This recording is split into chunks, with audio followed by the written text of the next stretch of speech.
Hey everyone, Grey Anime here, and today I'll be discussing what if Hiruzen actually kept his promise. And with that being said, let's get right into it. One day in the dead of night, the Nine Tails would attack, killing many villagers. Lord Fourth would defeat the beast by sealing it inside its own child.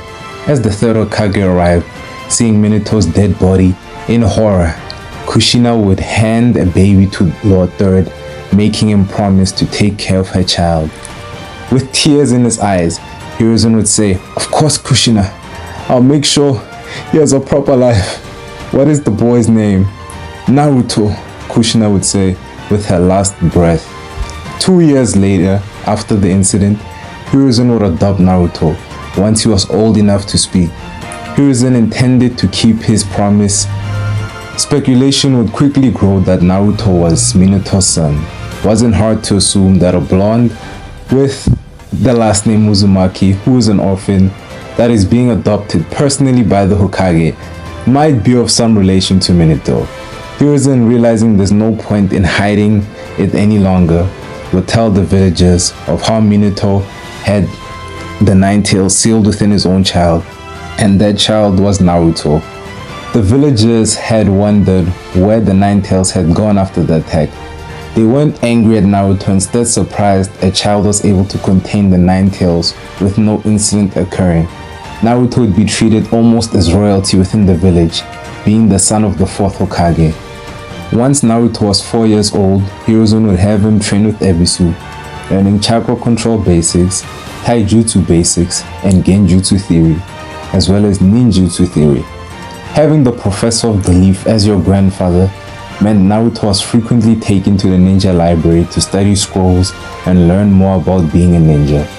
At the age of 5, Naruto would enter the academy, immediately becoming top of his class in basically all areas.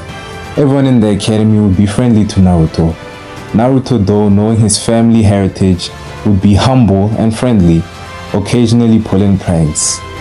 By the age of 7, Naruto had mastered all the basics in the academy and was about as strong as a genin. The only reason he wasn't allowed to skip years was by the request of the Hokage, who deemed it unnecessary seeing as there was no war going on. Plus, he wanted Naruto to have a normal childhood and not be thrust into the cruel shinobi world too quickly. Once Naruto was 8 years old, he'd finally meet Asuma, who finally returned to the village after saying his goodbyes to the 12 guardian shinobi. Asuma and Naruto would immediately hit it off. Naruto would look at Asuma like an older brother. When Asuma was free, he would take Naruto to get ramen, and he would sometimes spar with Naruto. Once Naruto was 10, he would have already completed all the academy scrolls. Ebisu would begin to give Naruto genin level techniques, such as simple shadow clones, casting basic genjutsu, tree and water walking, focusing chakra into objects, as well as the transformation jutsu. Naruto, with his massive chakra control and consistent training, would master all of these. Naruto, growing bored with all these basic jutsu, begged Hiruzen to give him something else to learn.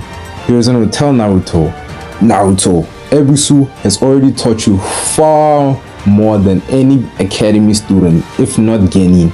There's no need to rush, you're only 10. You'll learn more once you finish the academy in 3 years. Naruto, dissatisfied with the answer, would simply agree, but having hung around Asuma so much, he had developed a bit of a mischievous and rebellious student.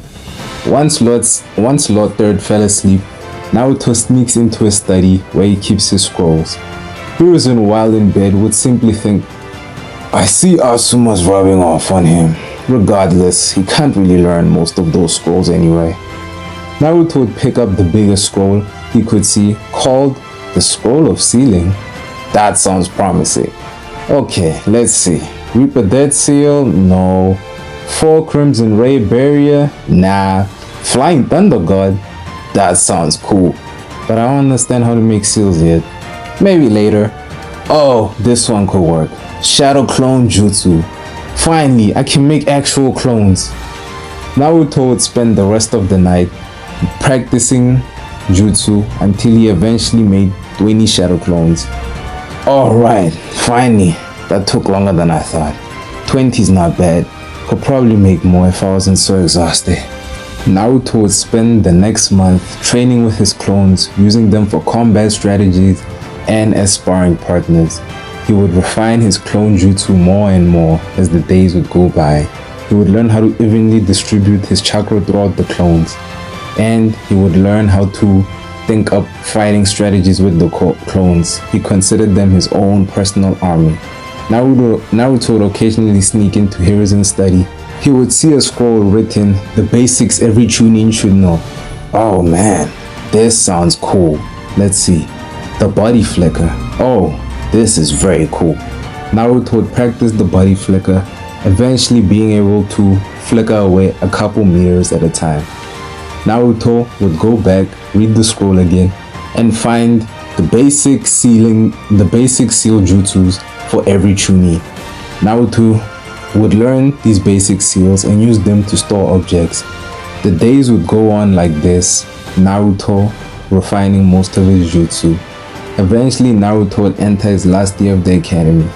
Asuma would decide to teach Naruto something advanced. Seeing as how the kid could give a lot of chunins a run for their money, I'm sure he can manage this. Asuma would think, "Naruto, how you doing? I have a jutsu I want to teach you. You're definitely gonna love it." That's great, big bro Asuma, but did we really have to meet so early? I'm sorry about that, Naruto, but I'm leaving for a B-rank mission later today. Gonna be gone for a few months. I want to teach you this before you graduate. Oh, that's good. Good luck with that. I hope you do well on your mission. So, what's the jutsu?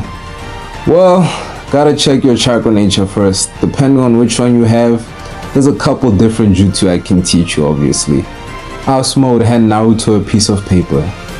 A piece of paper? What's this about, Asuma? I thought you were gonna teach me about chakra natures or something.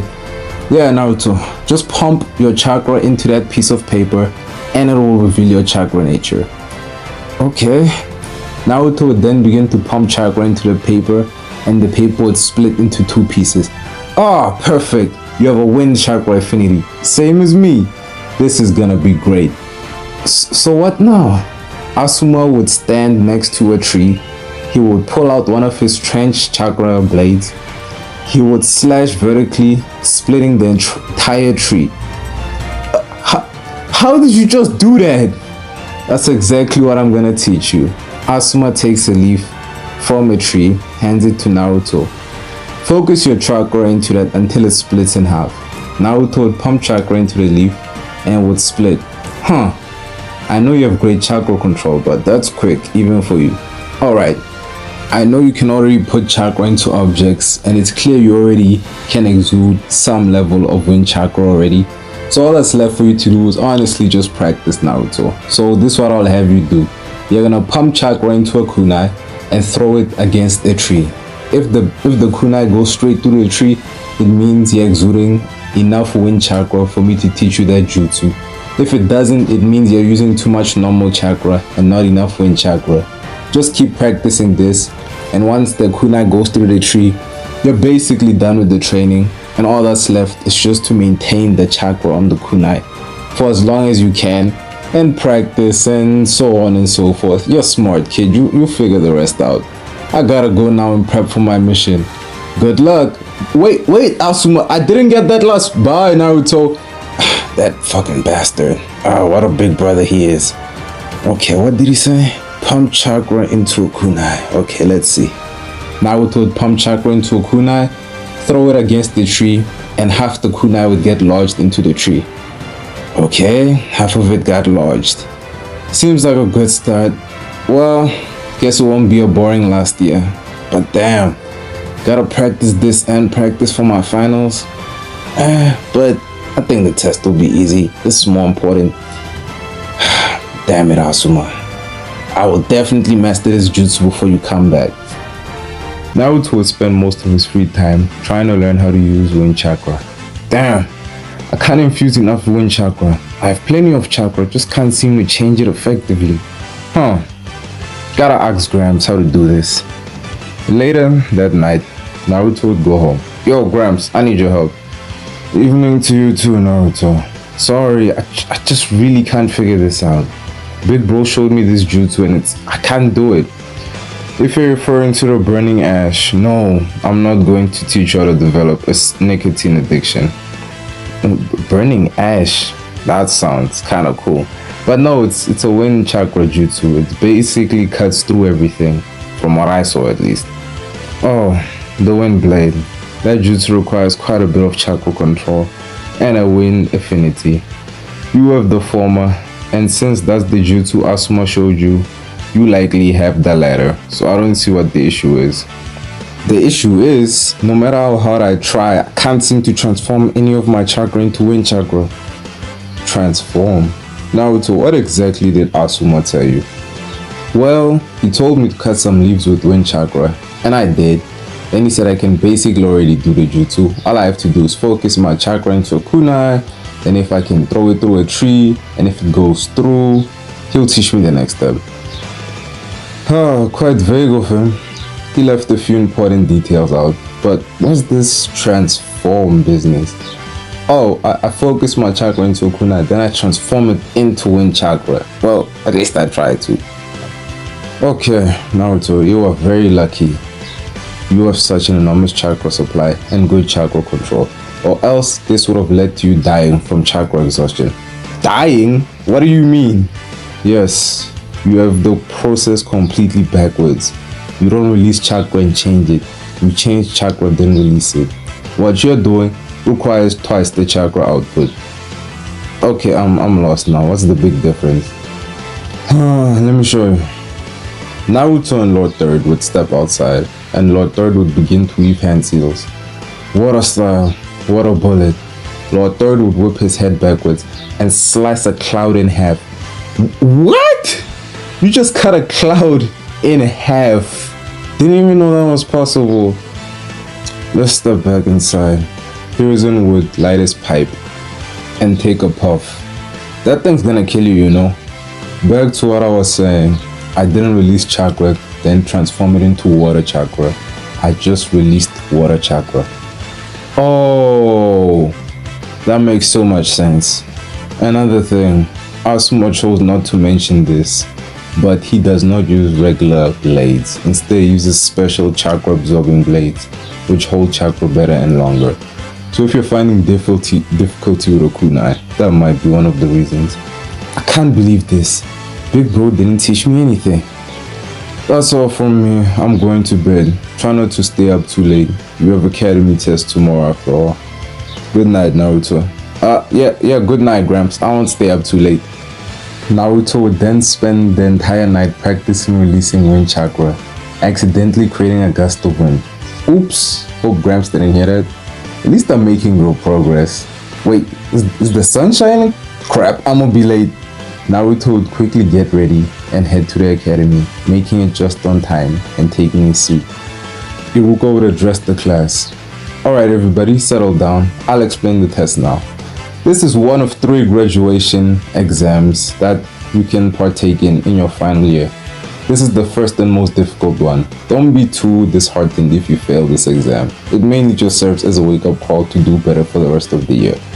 If you somehow do manage to pass, you will graduate immediately and accompany a Genin squad for the rest of the year. Then at the end of the year, once the rest of your class graduates proper, you will be assigned to your own team.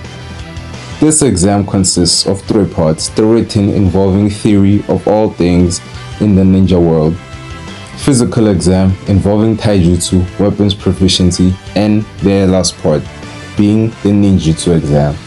You must demonstrate the clone jutsu as well as another jutsu of your choosing. You will be graded depending on the difficulty of the jutsu. Iruka would then hand out question papers. Alright, the first exam will now begin. Naruto would go through the exam. Okay, let's see. How is Genjutsu dispelled? Rhyme seal, of course. What is a Kekai Genki? Come on, this is way too easy. I know I wasn't taught this in the academy, but this is like basic stuff. Naruto would breeze through the test. Iruka would eventually collect all the papers. Alright, that concludes the written exam. The taijutsu portion of the exam will be held in 3 weeks. Good luck, everyone. Naruto would head home. Alright, 3 weeks to train. If this exam is really an auto graduation, then we have to show the best out of everyone else. I bet we'll probably have to fight a Chunin. Better make sure I'm prepared. Not really gonna use clones, saving that for the ninjutsu exam.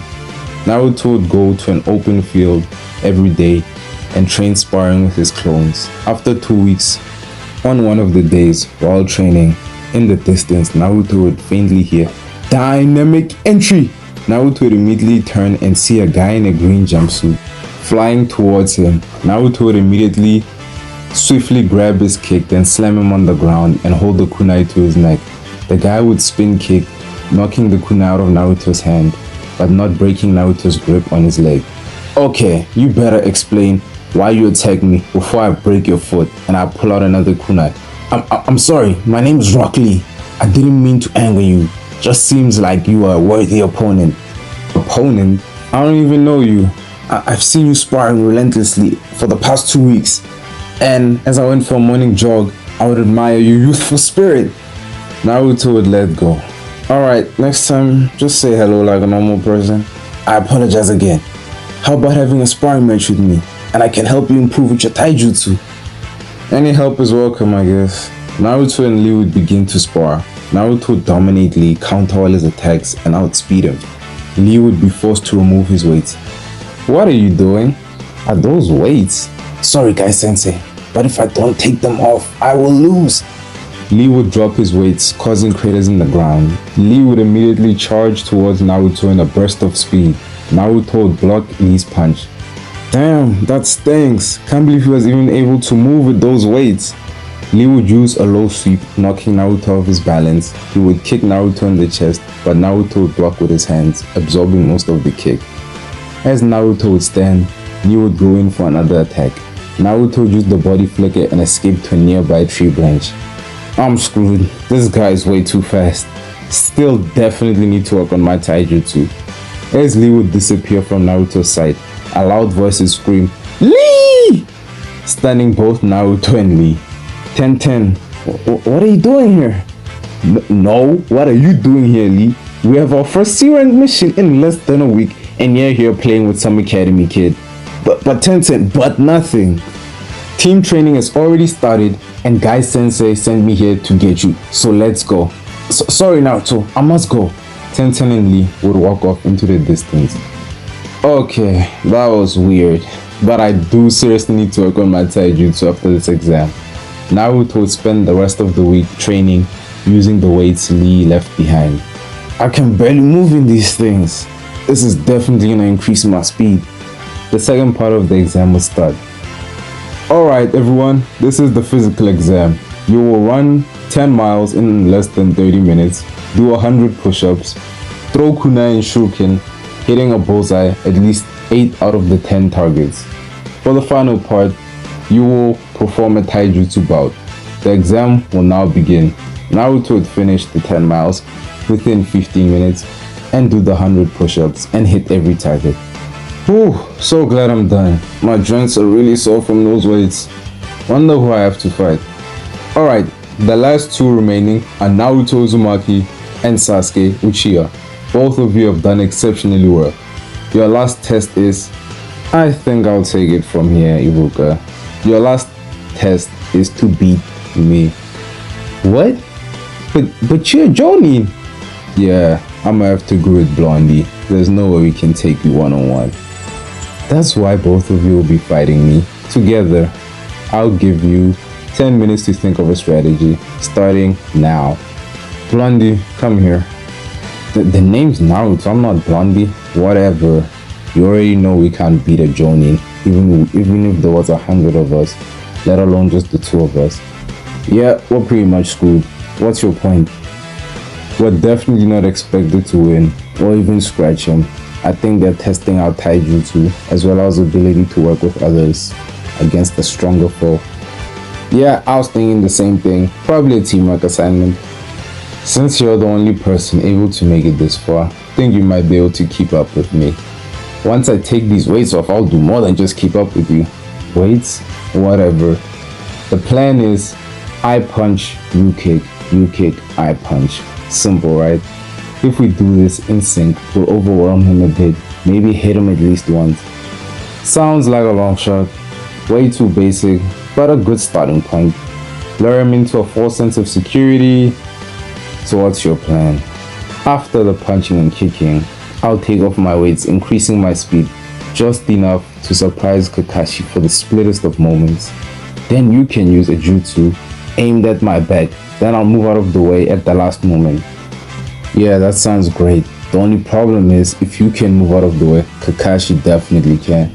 Just leave that to me. Okay kids, time's up. Naruto and Sasuke would look at each other and charge in, attacking continuously as one kicked, the other one punched. Immediately after, Kakashi would be unfazed, still reading a book, as he would dodge and block every attack. This is all these kids could think of. So this is the best of this year. Then the leaf is doomed. Might as well hold back the entire class. As Kakashi wasn't taught, Naruto and Sasuke would stop attacking. Naruto would take off his weights, putting craters into the training ground. How was this kid able to move? Sasuke and Kakashi would think. Naruto would scream, "Now Sasuke!" as he would vanish in front of Kakashi. Fire Star! Fireball Jutsu! The fireball aimed at the back of Naruto. Naruto would grab Kakashi and use chakra to stick to the ground. Kakashi, worried for Naruto's life, would try and move Naruto out of the way. At the last moment, Naruto would body flick it to Sasuke, surprising Kakashi. Kakashi would be hit by a fireball, but will manage to block it with his hands, leaving burn marks on his clothes. "Let's go, Sasuke, he's hurt!" Before they could take a step, Kakashi would appear behind them and grab their shoulders and tell them, "You've passed." Risky tactic, counting on me having to make sure a student wasn't killed on my watch. That was quite smart. "I'll tell Iruka you've both passed. You can head home now." Kakashi would disappear. Naruto and Sasuke would fall into the ground and fist bump. "We did it." "Sasuke, wanna go grab something to eat?" Sure. Let's go." Naruto and Sasuke would go and get some ramen. Naruto would be teaching his team how to water walk. "Great, Hinata! You're really getting the hang of this. You too, Shikamaru. I knew you had it in you." "Alright, that's enough, y'all. Y'all can head home now." "Finally, this was such a drag." "You're doing a great job, Shikamaru." Hinata and Shikamaru would leave. "You're quite the leader, Naruto. Big bro Asuma. Didn't know you were around." "You're my team. Gotta keep tabs on you after all." "So did you master that jutsu I showed you?" "Yeah, I did. No thanks to you." "As long as you mastered it, that's enough." "So about the Chunin exams. Do you think you're ready?" "Well, the team's a little rough around the edges, but we still have time to improve." "No, Naruto. Are you ready?" "I want to make sure you understand the gravity of this year's exams." Yeah, I know it will have all 5 nations. Yes, and all 4 of which really hate the 4th Hokage, and his son, who's the spitting image of him, has to face all of them. Kid, you might be the strongest in the leaf, but you're definitely not the strongest in the 5 nations. Yeah, I know, but the fighting part of the exam is like the last one, isn't it? By that time, most of them would have failed anyway. It's not just the gaining you have to worry about. The examiners and the proctors also have quite the grudge against Lord Fourth. Even though we'll be present for every test, we can only protect you so much. Okay, I get it. I'm in a bit of danger, but if you want me to not participate, there's no way I'm missing the exam twice. Not telling you to miss anything. What I am saying is that you're not strong enough to pass. In fact, surviving would be a miracle. So what are you telling me? You need to get far stronger. And I know someone who's more than eager to help you. Help me? Is this person you? Well, of course I'll help you, but no. It's not me. It's someone far stronger. Stronger than you? I don't see Gramps training me. And Guy Sensei already has his hands full with his own squad. Guy's not stronger than me, dumbass. The person I'm referring to currently isn't in the village. The old man tells me he'll be back in about a month. I'll let you know when he's back. For now, just keep training your squad and keep doing D-rank missions. Stop complaining. But the D-ranks suck. I got to do a lot of C ranks with Team Guy. We almost got to do a B rank, but Guy said we weren't ready. Stop your whining. This isn't Team Guy. Your teammates still need the experience. But big bro, but nothing. If it's that much of a problem, you should tell the old man about it. Fine. Later that day, Naruto would go to the Hokage's office. Gramps, I need to talk to you. Afternoon to you too, Naruto. This is serious, Gramps. I'm busy, Naruto. Whatever it is can wait till I get home. You know you're never home, and even when you are, you just sleep and read books. Alright, what is it? Gramps, I'm tired of these D-rank missions. I thought I was done with them already. That was with Team Guy. Your team just graduated less than a month ago. Come on, Gramps, be fair. You know I'm basically a chunin. No, you're actually a genin. But a strong genin. Let me see. Alright. Go get Asuma in your squad. Naruto would come back after an hour dragging his team into the office. Alright, what you got for me, old man? Naruto damn near had a stroke looking for us. I have a B rank mission for you. A B rank? Can't you go ask Guy to do it or something? I'm still busy with my squad. The mission is for your whole squad. What? You must be growing senile. No way I'm taking a squad of genin on a B rank mission. Relax, this was originally a C rank, but the mission was changed. You're simply going to provide backup for another squad. Provide support, huh? What if there's already another genin squad there? Then I have to go. Can't let the new recruits die or something on their first C rank mission. The squad you'll be providing support for is Team Kakashi. Team Kakashi? There's no way somebody is making Kakashi need help. Who is this? Zabuza, the Seven Swordsmen. God damn it. Another one of the swordsmen. I thought they all died already. No, there's still some lingering around. Apparently Zabuza has a missing nin helping him. Crap, fine. I'll go help Kakashi. When do we leave? Preferably immediately. Purpose supplies. The mission is in the land of waves. It's about a 3-day trip if you rush as quick as possible. Fine. Guys, let's go. Yes, finally get to go on a mission. Shut up, Naruto. The whole team would say in unison, except for Hinata. Team Asuma would leave within an hour and make their way to the land of waves as quickly as possible. They would meet with Team Kakashi. Alright, where's Kakashi? He's still recovering. Recovering my ass. We rushed all the way here and he's just taking a nap. Can't be helped. I'll let him get his beauty sleep. Goddamn bastard. No wonder Zabuza almost killed his ass. Asuma would leave the house in light of smoke. Such a drag. We hauled ass all the way here for no reason. I'ma go take a nap outside. Whatever. You know you're happy to see me after all this time. You know, I see you all the time. We're basically neighbors. And our dads are super close. Why am I even talking about this? Shikamaru would go outside and take a nap. Hey there, do you know where I can take a rest a little bit? I'm quite a bit tired from all that running. Sure, there's a room to your left. Oh, thank you. Can't believe this is our backup.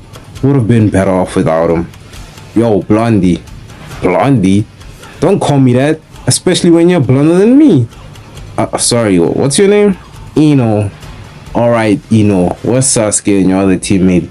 The other teammate is Kiba, and they're behind the house. Sasuke is trying to help him learn tree walking or whatever.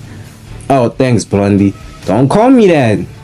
Naruto would go to the back of the house. Come on, Kiba. This is the second day in a row. How did you even graduate? You're such a loser. Shut up, will ya? Didn't ask you to come here and watch me or try to help me, you emo bastard. I see you as friendly as ever, Sasuke. Ha. Naruto. Of course you would be the backup. Yeah, just to have a habit of bailing you out of predicaments, don't I? Especially when I helped you in that fight against Kakashi. Things are much different now. Sasuke would say with his Sharingan activated. The Sharingan, huh? Things are definitely different. You're not the same Sasuke anymore. As Naruto and Sasuke were talking, Kiba would yell, "I did it! Take that, Sasuke!"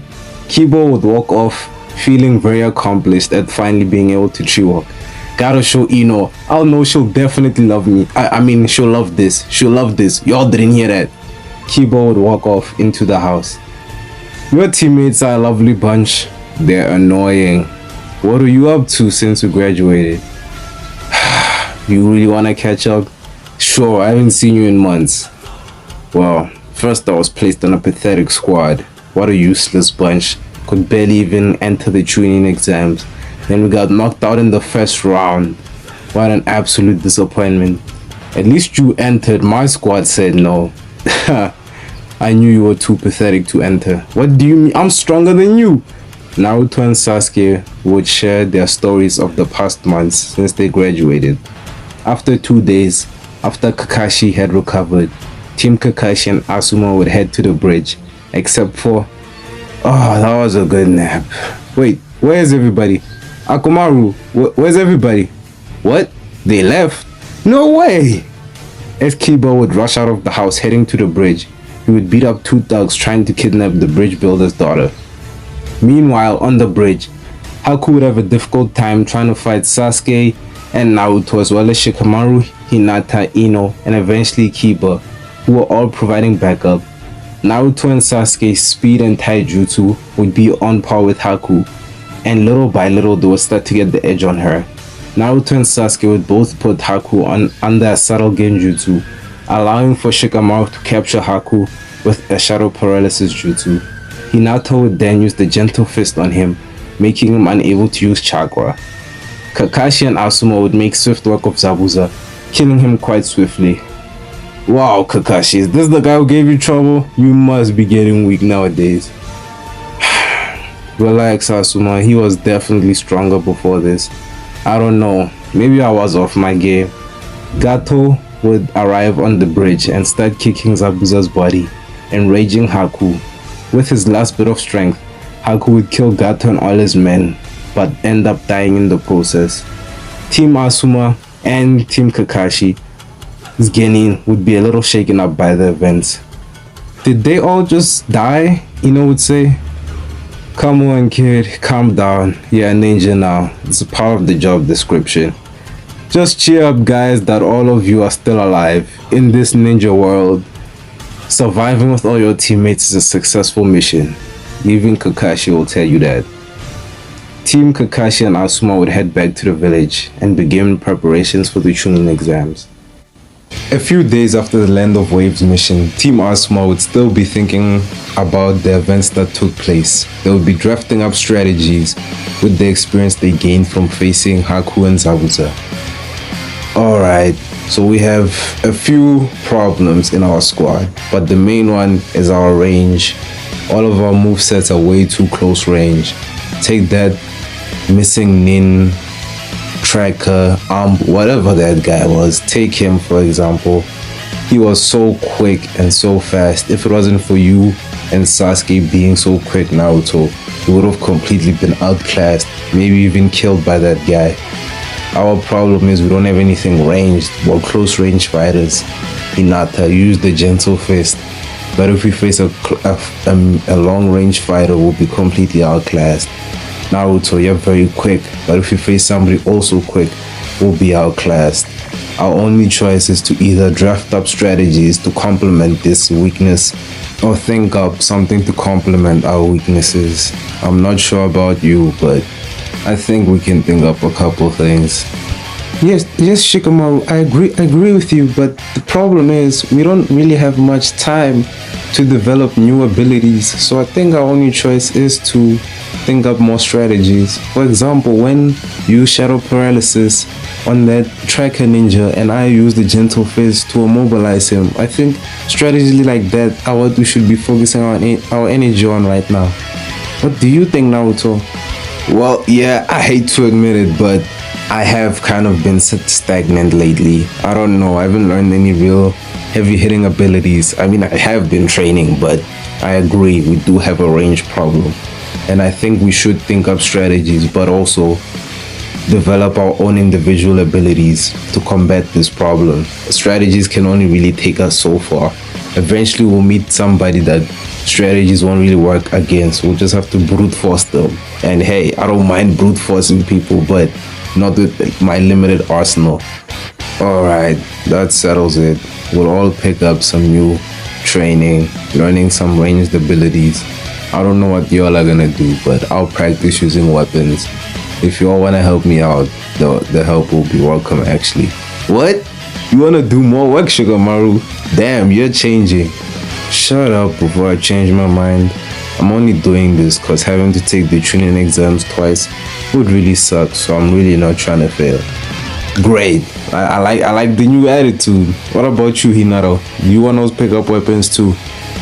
Well, there are Hyuga ranged abilities that I can learn. The problem is just convincing my father.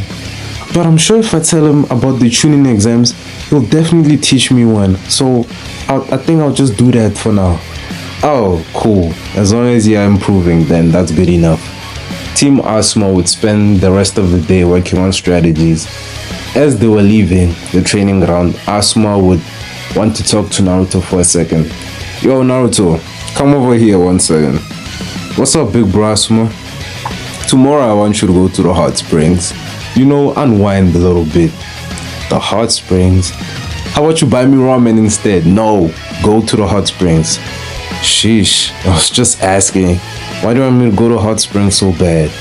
Go and you'll find out. Just try to relax there for a little while. Don't be too in a rush to leave. So, the following day, Naruto would do just that. He would head to the hot springs. Damn, this place looks amazing. Can't wait to hop into the water. Wait, is that old guy peeping? Naruto would confront the man with long silver hair. Hey, old man, what's the big idea peeping? Ain't you too old to be doing that?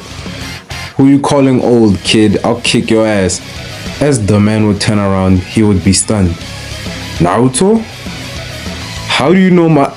Before Naruto could finish his sentence, the man would give him a hug, taking Naruto aback a little and catching him off guard. Okay, old man, I don't know who you are, but I'm gonna need some personal space right now. Get off of me. Kid, you look just like Minato. You're definitely his son. Wait, you know my dad? I mean, everyone knows your dad, but yes, I knew him. I was his sensei. No way, you must be that super powerful Sannin guy, Orochimaru. Orochimaru? No, I'm Jiraiya, the Toad Sage. You can't tell me you haven't heard of me. Jiraiya? Never heard of you. What? You live in the Leaf Village and you've never heard of me? No, but I have heard of Orochimaru, some rogue ninja Sannin guy. I thought maybe you were him, trying to get revenge on Gramps or something. No, I'm Jiraiya, the gallant, the legendary Toad Sage. More like the pervy sage. Don't call me a pervy sage. I'm the Toad Sage. And I'm your new master. New master? Don't tell me you're the guy Asuma Sensei told me about. Oh, Asuma sent you. Yes, I did speak with him, but I didn't think he would send you here so quickly. But fine, it's whatever. Let's take a walk, you know. I'll treat you to some ramen. I heard you really like that. I think I'm fine. No, my treat. Let's go. Besides, I'm going to be training you, so might as well get to know each other real quick. I don't really know if you're that strong. Trust me, you'll find out. Let's just get a bite to eat first. Naruto would spend most of the day talking with Jiraiya. He would tell him stories about Minato's adventures. Eventually, at the end of the day, Jiraiya and Naruto would head to the training ground. Okay, I've spoken to you enough today. What can you really teach me, Mr. Toad Sage, like you said? Yes, I am the Toad Sage, and I can teach you a lot of things, but we don't have much time, so I think I'll diversify your arsenal, make you a bit more versatile, you know, make sure those stone shinobi won't kill you and all. Stone shinobi? Why would stone shinobi want to kill me? Well, your dad did kill 1,000 of their shinobi, so I think they might want revenge. 1,000? He was freaking cool, way cooler than you. Shut up, kid, before I change my mind. Oh, okay, sorry, Mr. Toad Sage.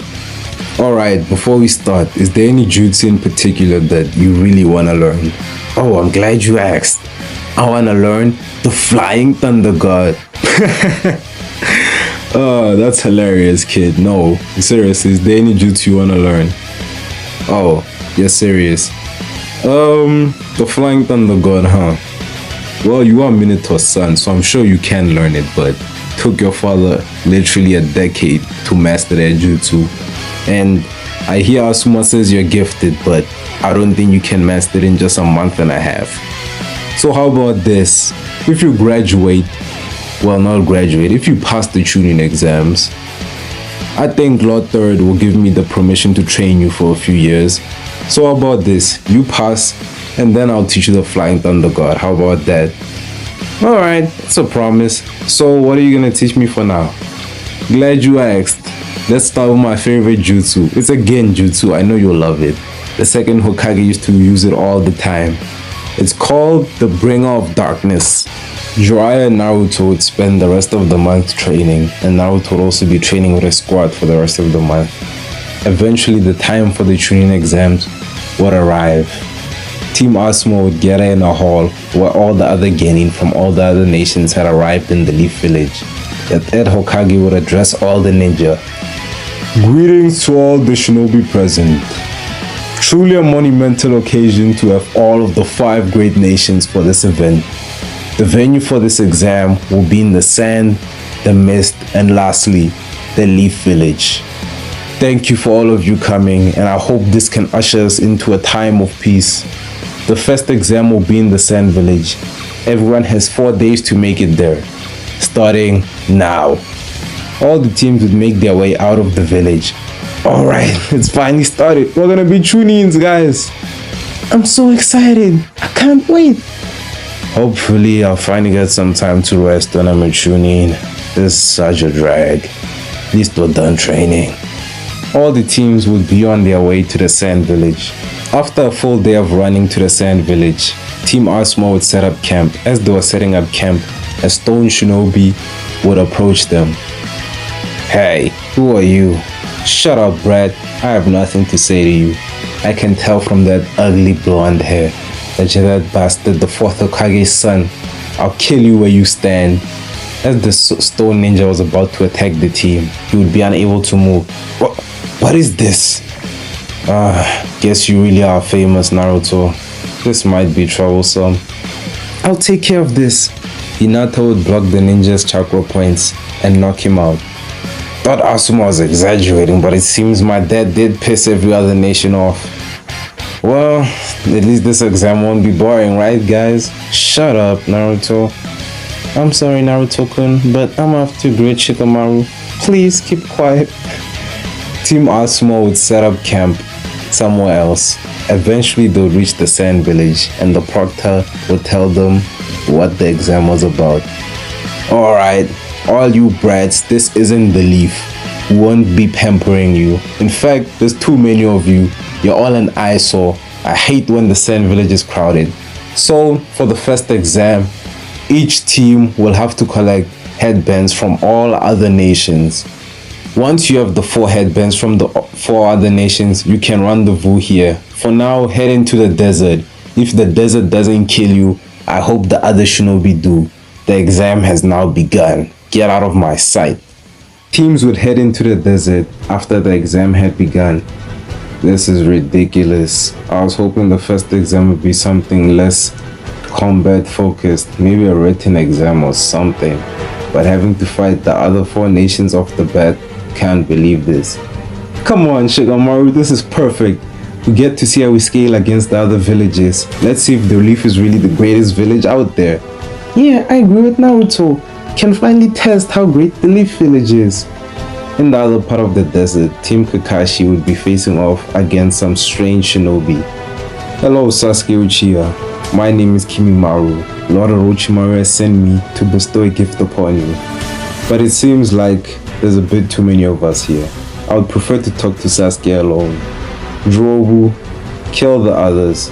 Wait, Kiba, go get the headbands. I'll take care of these guys. No way, Sasuke, we can't leave you alone. Look at their outfits. They don't look like they are part of any other village, and they don't have headbands either. These guys are just trouble. They were directly sent after me. I can take care of this. No way, Sasuke. If they were sent after you, then we definitely have to help you. I understand the concern, but honestly, I don't think it would be much help. If you do want to help me, go find Naruto or something. But for now, go get those headbands. Trust me, I can take care of these guys. Damn it, fine. But don't you go dying on us, or else I'll kick your ass.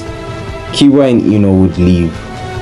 How brave of you to face us alone. But fear not, we come not to battle. But we offer you a gift. Lord Orochimaru would like to bestow upon you the curse mark, something to give you the power you've always desired. Curse mark, what the hell is that? It's a gift. It will give you untold power, enough to defeat Deathman. Shut up. You know nothing about it. Power, you're pathetic, you look weak.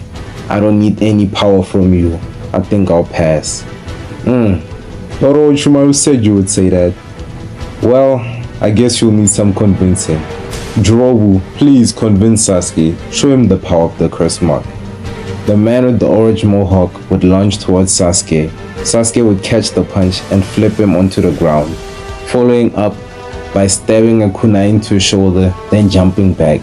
Jirobu would stand up and pull the kunai out of his shoulder. Guess you are worth transforming for. Maybe Lord Orochimaru was right. Jirobu would begin to grow long orange hair, and his skin would begin to turn into a dark crimson color. So this is what the curse mark turned you into? A freak? Yeah, I'll definitely pass. Jirobu would then quickly move and grab Sasuke. He would then proceed to bear hug Sasuke, but suddenly Sasuke would disappear from his arms. Has no one ever told you not to look an Uchiha in the eyes? As Sasuke would say this, a ball of lightning would form in his hand. Before Jirobu could move, Sasuke would run towards him at lightning fast speed, piercing his chest with the Chidori. Jirobu would go back to his normal form. Jirobu would clench the hole in his chest with great pain, writhing in agony. I just pierced your friend's lung. If you hurry, you can still save him. Wow, you truly are amazing, Sasuke. You will no doubt make a great vessel for Lord Orochimaru. Vessel? What do you mean a vessel? Kimimaro would then walk towards Jirobu and pull a bone out of his shoulder. He would then use this bone to stab Jirobu in the neck. Pathetic. I would kill all of the Sound Force if Lord Orochimaru would just allow me to do so. But nevertheless, Sasuke, let me show you the true power of the curse mark. Kimimaru's skin would begin to turn a dark brown, and bones would stick out of his back. Kimimaru would shoot bones from the tips of his fingers. Sasuke would use a kunai to block them, but some of them would still manage to pierce his body. But Kimimaru would then hit Sasuke with a whip made of his own spine.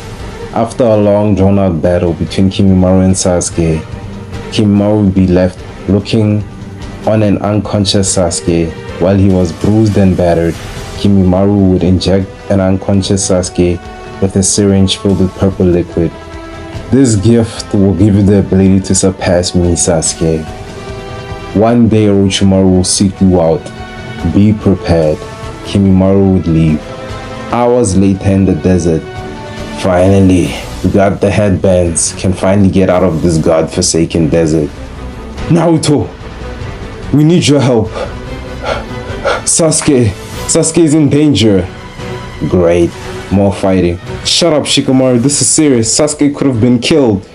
Team Asuma and Team Kakashi would then go and find an unconscious Sasuke with a black mark on his shoulder. Whoever did this is gonna pay. Naruto would carry Sasuke on his back, and Team Asuma would help Team Kakashi collect the rest of the headbands. After some time, as they were heading back to the meeting place, Sasuke would wake up from his coma. Naruto, what the hell is happening? When did you get here? Oh, you're awake, Sasuke. I almost thought they killed you, dumbass. Nobody could ever kill me. But where's that bony bastard? Bony bastard? I have no idea who you're talking about. We found you on the ground, beaten up. Whatever. Kiba, did you get the headbands? Yeah, we did. No thanks to you. Thought I told you we should have helped you in that fight. Shut up. If he did this to me, he could have killed you too. Just be grateful you ran. Team Asuma and Team Kakashi would then head back to the tower, where they were supposed to submit the headbands. Once heading back to the towers, they would meet up with their Jonin senseis. Once Team Kakashi met up with Kakashi, Kakashi would seal the curse mark on Sasuke's shoulder, telling him not to use it ever. After all the other teams had finished collecting headbands and arrived back to the tower, the proctor would tell them about the second part of the exam. Alright, that's more like it. I like how few of you they are. Now you can begin the second part of the exam. You will have to leave the Sand Village and make your way to the Mist. Good luck. I'm sorry we don't provide maps here. You're ninjas, you'll figure it out. The proctor would then leave. Great. I want to shove the pole up this guy's ass. Shut up, Shikamaru. We are ninjas. We can find out where the Mist Village is. It's a village. We can find it, right? Naruto. It's on the other side of the continent. What? The other side of the continent? Yeah, dumbass. Why do you think I'm so pissed off? Oh, shit. Maybe we do need a map. Wait, proctor guy, give us a map. As Naruto would say this, all the other teams would begin to leave the Sand Village. Wait, why is everybody leaving? Ah, fuck. We have to leave too. Team Asuma would also begin to leave the Sand Village. So guys, how are we supposed to do this? I have no idea where the Mist Village is. Neither do we. And I don't think we can ask our Jonin senseis right now. Where do we know? Wait.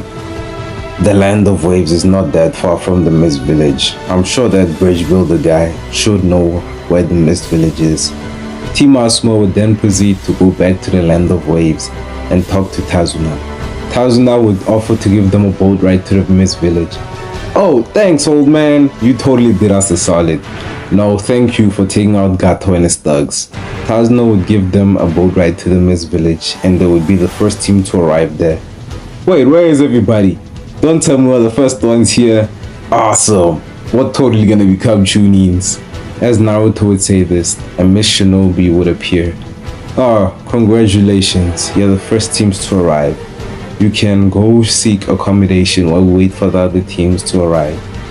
Eventually, all the other teams would arrive in the Mist Village, and the Mizukage would personally address all the Geni. Hello everyone. I am Yagura, the Mizukage of the Mist Village. I know most of you must be fearful. You've heard many stories of the Mist, calling it the Bloody Mist Village. Those are merely rumors. The second part of the exam is a simple one. All of you will fight in teams against other teams. Simple, right? It'll be a 3-on-3 battle between each team, and the remaining teams will go on to the second part of the exam. The eliminated teams, well, better luck next year. I wish you all the best of luck in your battles. That Mizukage guy doesn't seem so bad. I would have thought the village that Zabuza comes from would have had some mean old guy. Oh wait, I almost forgot to mention. In your fights, killing is allowed. In fact, I would highly recommend it, but you can win by also knocking out or getting your opponent to submit. That will be all. Good luck, please. Kill each other if you can. I'm merely joking, but please do so. I take that back. This guy is totally psycho. What the hell? The Bloody Mist indeed. This is gonna be troublesome. The Chunin exam second round was about to begin, but the Kazekage and the Mizukage would be having a talk. Wow, surprised to have you in the mist. Thought all the Kage would meet in the leaf, you know, where it's more safe. Please, Yagura, I fear no ninja in the mist. Besides, aren't you the one who nearly got assassinated? Closest assassination attempt yet, but I'm still the most powerful Kage after all. Hiruzen and A would beg to differ. Hell, I don't even see you getting past the Noiki with his troublesome particle style. What about you? Wanna go a few rounds? No, I don't battle children. Seems the exam is about to begin anyway. My name is Ao, and I'm the chief proctor. This is a team battle. Each team will face another team. Submissions and incapacitations are the only ways to win. Killing, though allowed, is forbidden before and after fights. Once someone quits, you can't kill them or I'll make you regret it. Alright, the matches are as follows. Leaf Village Team 7 versus Sound Village Team 16. Leaf Village Team 8 versus Sand Village Team 3. Leaf Village Team 9 versus Stone Village Team 12. And lastly, Leaf Village Team 10 versus Cloud Village Team 2. Alright, the first teams make your way into the arena. Sasuke and his team would face off against Team Dosu. Perfect, we were told to kill this Sasuke punk anyway. Hey, did you just say somebody told you to kill me, you with the mask? Well, since you and your team are dead anyway, might as well tell you. Yes, Himimaru ordered us to kill you if the opportunity showed itself. Himimaru, the bone bastard. Huh, he's mocking me. In that case, all of you are dead. Sasuke would say with his Sharingan active and his curse mark glowing a little. The fight would begin and the curse mark would begin to cover half of Sasuke's face and body, and a purple aura would begin to form around him. Guys, let me handle this. Like hell will let you handle this. This is a team match. Sasuke would turn around and give Kiba a dead stare. Interfere and I'll kill you. Kiba would be left frozen and so would Ino. Sasuke would vanish behind Dosu with a Chidori in hand. Before Dosu could react, Sasuke would puncture his heart from the back. Before the Sound Genin could even retaliate, Sasuke would use a fireball on Kin, completely burning her to ash. The last Sound Genin would try to let off an air burst, but Sasuke would dodge and using a lightning-powered kunai, would cut his hands off. As he would try to say he quits, Sasuke would catch him in a chokehold and crush his windpipe. Huh, thought your team was here to kill me. Pathetic. Sasuke would snap his neck. The match is over. Team 7 wins. Already?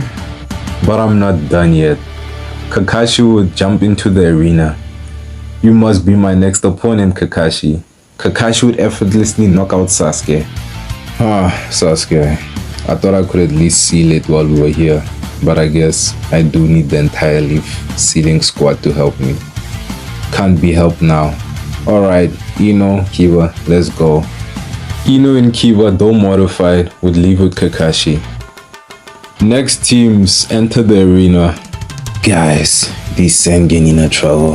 Especially the redhead one. My bugs are getting a weird feeling from his chakra. Come on, Shino. We can beat those weirdos. I don't know, Sakura. Shino's never wrong about these things.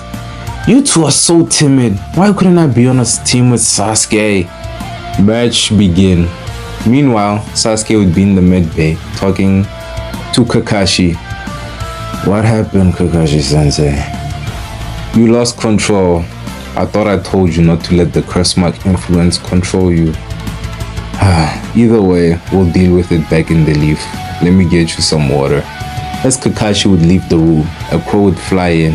As Sasuke would look at the crow's eyes, he would be caught in a genjutsu, seeing Itachi in the room. You're still weak, little brother. You lack hatred. Itachi, I'll kill you! As Sasuke would stand out of bed, Itachi would explode into a murder of crows. Kakashi would walk into the room. Here's the water. Why are you out of bed? It's nothing. Thank you. Kakashi would notice a crow feather on Sasuke's bed. Back in the arena, Team 8 would all be on the ground unconscious. Tomari and Kankuro both standing over their unconscious bodies. I guess these Leaf brats are weak as ever. Yeah, Tomari. Gaara didn't even have to use any sand. Pathetic. They're not worth even killing. The blood I crave is Sasuke Uchiha. Match over. Team 3 wins. Next teams enter the arena. Alright! Time to show the 5 nations what I've got. Wait, I know you guys. Shut up. You thought you and your team could knock me out in that forest and you'd never see me again. Foolish. My vengeance runs deep. I will kill you, brat of the 4th Hokage. Match begin. Alright, shadow possession jutsu. No, not this again. Shikamaru would trap all the stone shinobi in his jutsu. Hinata, I'm on it. Minato would knock out all the Stone Shinobi. Match over. Team 9 wins. Come on, I didn't even get to show off any of my new jutsu. Great performance, guys. My team made it to the finals. Feeling like a proud sensei right now. Yeah, great job, guys. I guess I'll show off what I got in the leaf anyway. Team 9 would leave the arena. Final match. Teams enter the arena. Alright, finally time for battle. Lee would say as he would immediately jump into the arena, though Neji would be more silent than usual. Match begin. The Cloud Village. Never thought I'd get my chance to get payback. I don't know any of you, but one of you is going to die. Huh? Kill us? You wish. I don't know, Karawi. He seems serious. Rock Lee would immediately lunge at Aoi. Aoi would block with his sword, but the kick would shatter it. Damn it, I really like that sword. Lee would enter the first gate and begin to completely ragdoll Aoi, knocking him out. Neji would begin his assault on Karawi, dodging every single sword swipe. She would try using lightning slashes, but Neji would block with the rotation. I was saving this for Naruto or Sasuke, but it can't be helped. 8 trigrams, 128 palms. Neji would completely shut down all Karawi's chakra points. This is for you, father. Neji would block the chakra point in Karawi's heart, stopping its beating, slowly killing her. Unable to move or speak, Tenten would be at a stalemate with the last Cloud Ninja. I resign. 3 against 1 doesn't seem like the best idea. Final match over. Team 10 wins. Wow, what a wonderful showing from all of you. Loved having you in the Mist Village, but that's it for the second exam. The last exam will be a 2-stage team battle in the Leaf, and it takes place in about a month. Be prepared. Every Kage will be there in person watching. Please don't disappoint us and continue the killing. That was personally my favorite part. Alright, good luck. That Yagura, as vulgar as ever. Gara, Tamaru, Kankuro, let's go. The Sand siblings would leave. Hey guys, we should leave too. Team 9 would also leave. That was a wonderful performance. I'm very proud of all of you. Team Guy would leave. I'm sorry that you all were eliminated, but better luck next time. Kurunai would leave with Team 8. You're in the finals, and Sasuke still has this curse mark problem, but we'll have it sorted. Team 7 would leave the Mist Village along with everyone else. As the Konoha teams would return to the Leaf Village, Team 10 would already be devising strategies. Alright guys, we're in a bit of a predicament here. Everybody left is pretty strong. First off, Team 7. Though they're strong, I would say they're probably the team we have the best chance to beat. I'm pretty sure Naruto can take Sasuke. I'm confident Hinata can definitely beat Ino. And not to brag, but I think I can beat Kiwa. Yeah, totally. Team 7, complete wash. We'll take them out. The problem is definitely gonna be Team Guy. I'm sorry, but I don't see any of you beating Rock Lee besides me. And I also don't see any of you beating Neji besides me. So that means I'll either have to face both of them or we're just completely screwed. Yeah, Team Guy is the most troublesome one. Regardless of how they pack us, I'm pretty sure we'll either face them in the next round or the final. The team we know the least about is that Sand team. Though we haven't seen all that they have to offer, they seem incredibly powerful, especially that redhead guy. I heard his team being absolutely fearful of him after completely trashing Team 8. Just goes to show that he's probably the strongest. In fact, he didn't even have to move. His confidence was leaking everywhere. They seem incredibly troublesome, and we know absolutely nothing about him. Yeah guys, but I'm sure we'll win it. I believe in us. We've made it this far. That's right, Hinata. We're all gonna become Chunin. Yeah, hooray. Let's just hope we can win our fights first. Come on, don't be a pessimist. Whatever. I'ma go ask my dad for some jutsu. Yeah, I think I'll go train with Jiraiya too. I'll also go spar with my father. The next day, Naruto would be working on refining his jutsu. Wind style, wind blade. Naruto would cut down a tree. Alright, finally sharp enough. Ah, you weren't kidding when you said you mastered that. Hey, big bro, what brings you all the way out here? Didn't notice you there. Well, I was just on my way to see Kushina till I saw you training. Can't believe you're out here all by yourself. In fact, I'm surprised you're not training with Jiraiya right now. Yeah, I'll see Jiraiya Sensei later. He was busy in a meeting with Gramps. I don't know, they were talking about some important stuff. Well, let me get out of your head then. Good luck with the training.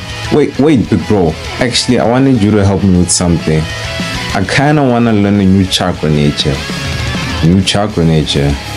Oh, okay. Didn't expect you to wanna learn a new one so soon, but I understand. Yeah, I know I just learned wind, but Jiraiya taught me a couple wind jutsu, and though they are effective, wind really isn't my style. I know it is my nature, but I'm sure the other styles would suit me a little bit better. No, trust me, I get you, Naruto. I also kinda get a bit bored of wind jutsu. They're a bit basic, like a bit of firepower. Probably why I learned fire jutsu. So what nature did you wanna learn? Well, I was thinking water. Water seems kind of cool. Water? Sorry to tell you this, but barely anyone outside the Mist Village specializes in water ninjutsu. Especially here, in the land of fire. You have to be kidding me. Gramps has so many scrolls on water ninjutsu. Even the library has books just on water jutsu. They just don't have instructions on how you actually use water jutsu. I even saw Gramps cut a cloud in half with water jutsu. Okay, calm down. The reason there's so many scrolls on this is because the second Hokage, in fact, most of the Senju clan specialized in water jutsu. Just the problem is they're all dead except Tsunade, and I really doubt she knows anything about water jutsu. Come on, big bro, someone in the village has to know water ninjutsu. Let me think. Well, I'm pretty sure Jiraiya does know a few water jutsu, but he's definitely not a specialist. I doubt he'll even want to train you in that, seeing how he doesn't really like it. He's more of a fire guy. That's why we get along. The old man is very good. I would say he is a specialist. He is the professor after all. But good luck trying to get him to teach you any. Let's see. Well, there are a couple Jonin that know some water jutsu, but they're kind of busy. Oh, yeah, Kakashi does know some high-level water jutsu. Yeah, Kakashi Sensei, I'll ask him. He's already left with Sasuke to train somewhere. I don't even know where he went, but he left quite a few hours ago actually. Gonna have to ask him after the exams. Well, not really in a rush to learn it right now. Alright, I'll add it to my bucket list of things to do after I become a Chunin. Still gotta pass, but yeah, I gotta go. Like I said, I was just passing through. Alright, big bro, thanks. Well, now that big bro mentions it, probably should go train with Pervy Sage. Naruto would head to the hot springs and meet up with Jiraiya. Jiraiya would spend about a week helping Naruto refine the jutsus he already knows. After about a week, Jiraiya would teach Naruto new jutsu. Alright kid, you're really spoiled to have a Sanin for a sensei. I mean the great come on Pervy Sage, you said you had something to show me. Some cool S rank jutsu or something. It's A rank, and yeah, I do have something to show you. I know you'll totally love this jutsu, kid. It was created by your father, the 4th Hokage, from scratch even. Took me a while to learn this, but I'm sure you'll get it quick. My dad made it. Must be really strong. Yes, it's very strong. It's called the Rasengan. Jiraiya would begin to form a sphere of chakra in his hand and use it to completely destroy a tree. Whoa! That's just the attack power I needed. Glad you like it. Here, Jiraiya will throw up a water balloon to Naruto. First step, focus your chakra into that. Make it spin until it pops. Okay. Naruto would close his eyes and begin to focus his chakra into the balloon. The balloon would begin to spin, and Naruto would infuse more chakra, eventually making it pop. Great, here's the last step. Jiraiya would throw a rubber ball to Naruto. Might be a little hard, just gotta make it pop the same way. But you don't have to make it spin this time. Naruto would focus his chakra into the ball, but barely make it expand. Okay, think I'm gonna need a couple hours to do this one. Alright, I'll be at the hot springs, just hit me up when you're done. Naruto would spend a couple more hours trying to make the ball pop, and eventually he would. Finally, I did it. Naruto would go get Jiraiya. Knew you would get it, kid. Alright, all you have to do is combine both and just concentrate. You'll get it. You're a prodigy, right? Naruto would follow Jiraiya's instructions, and a ball of chakra would begin to form in his hand. I did it, Jiraiya-sensei. Great, kid. All you gotta do is practice. That one is a bit weak and it's fading out, but just keep practicing and you'll totally master it. Knew you would. Alright, kid. That'll do it for our training. I gotta go. Wait, where you going? Well, you're more than prepared to face anyone in the tuning exams. In fact, I'm a little bit scared you might kill somebody by mistake. But yeah, our training is pretty much concluded. So for now, until I can really train you hands-on for long periods of time, like a couple months, your training is pretty much complete. I mean, there's some complex stuff I do want to teach you, but yeah, like I said, it's gonna take way longer than the time we have. But where you going? Oh, yeah. Even though I am an inactive shinobi, I am still a formal jonin of Konoha after all. I still run a couple errands for Lord Third. Gotta head out for a mission in a week or so. So since your training is done, I guess I'll leave early. I've been blowing off that mission a little bit to train you, but since we're done, I guess I'll leave tomorrow. How long are you leaving?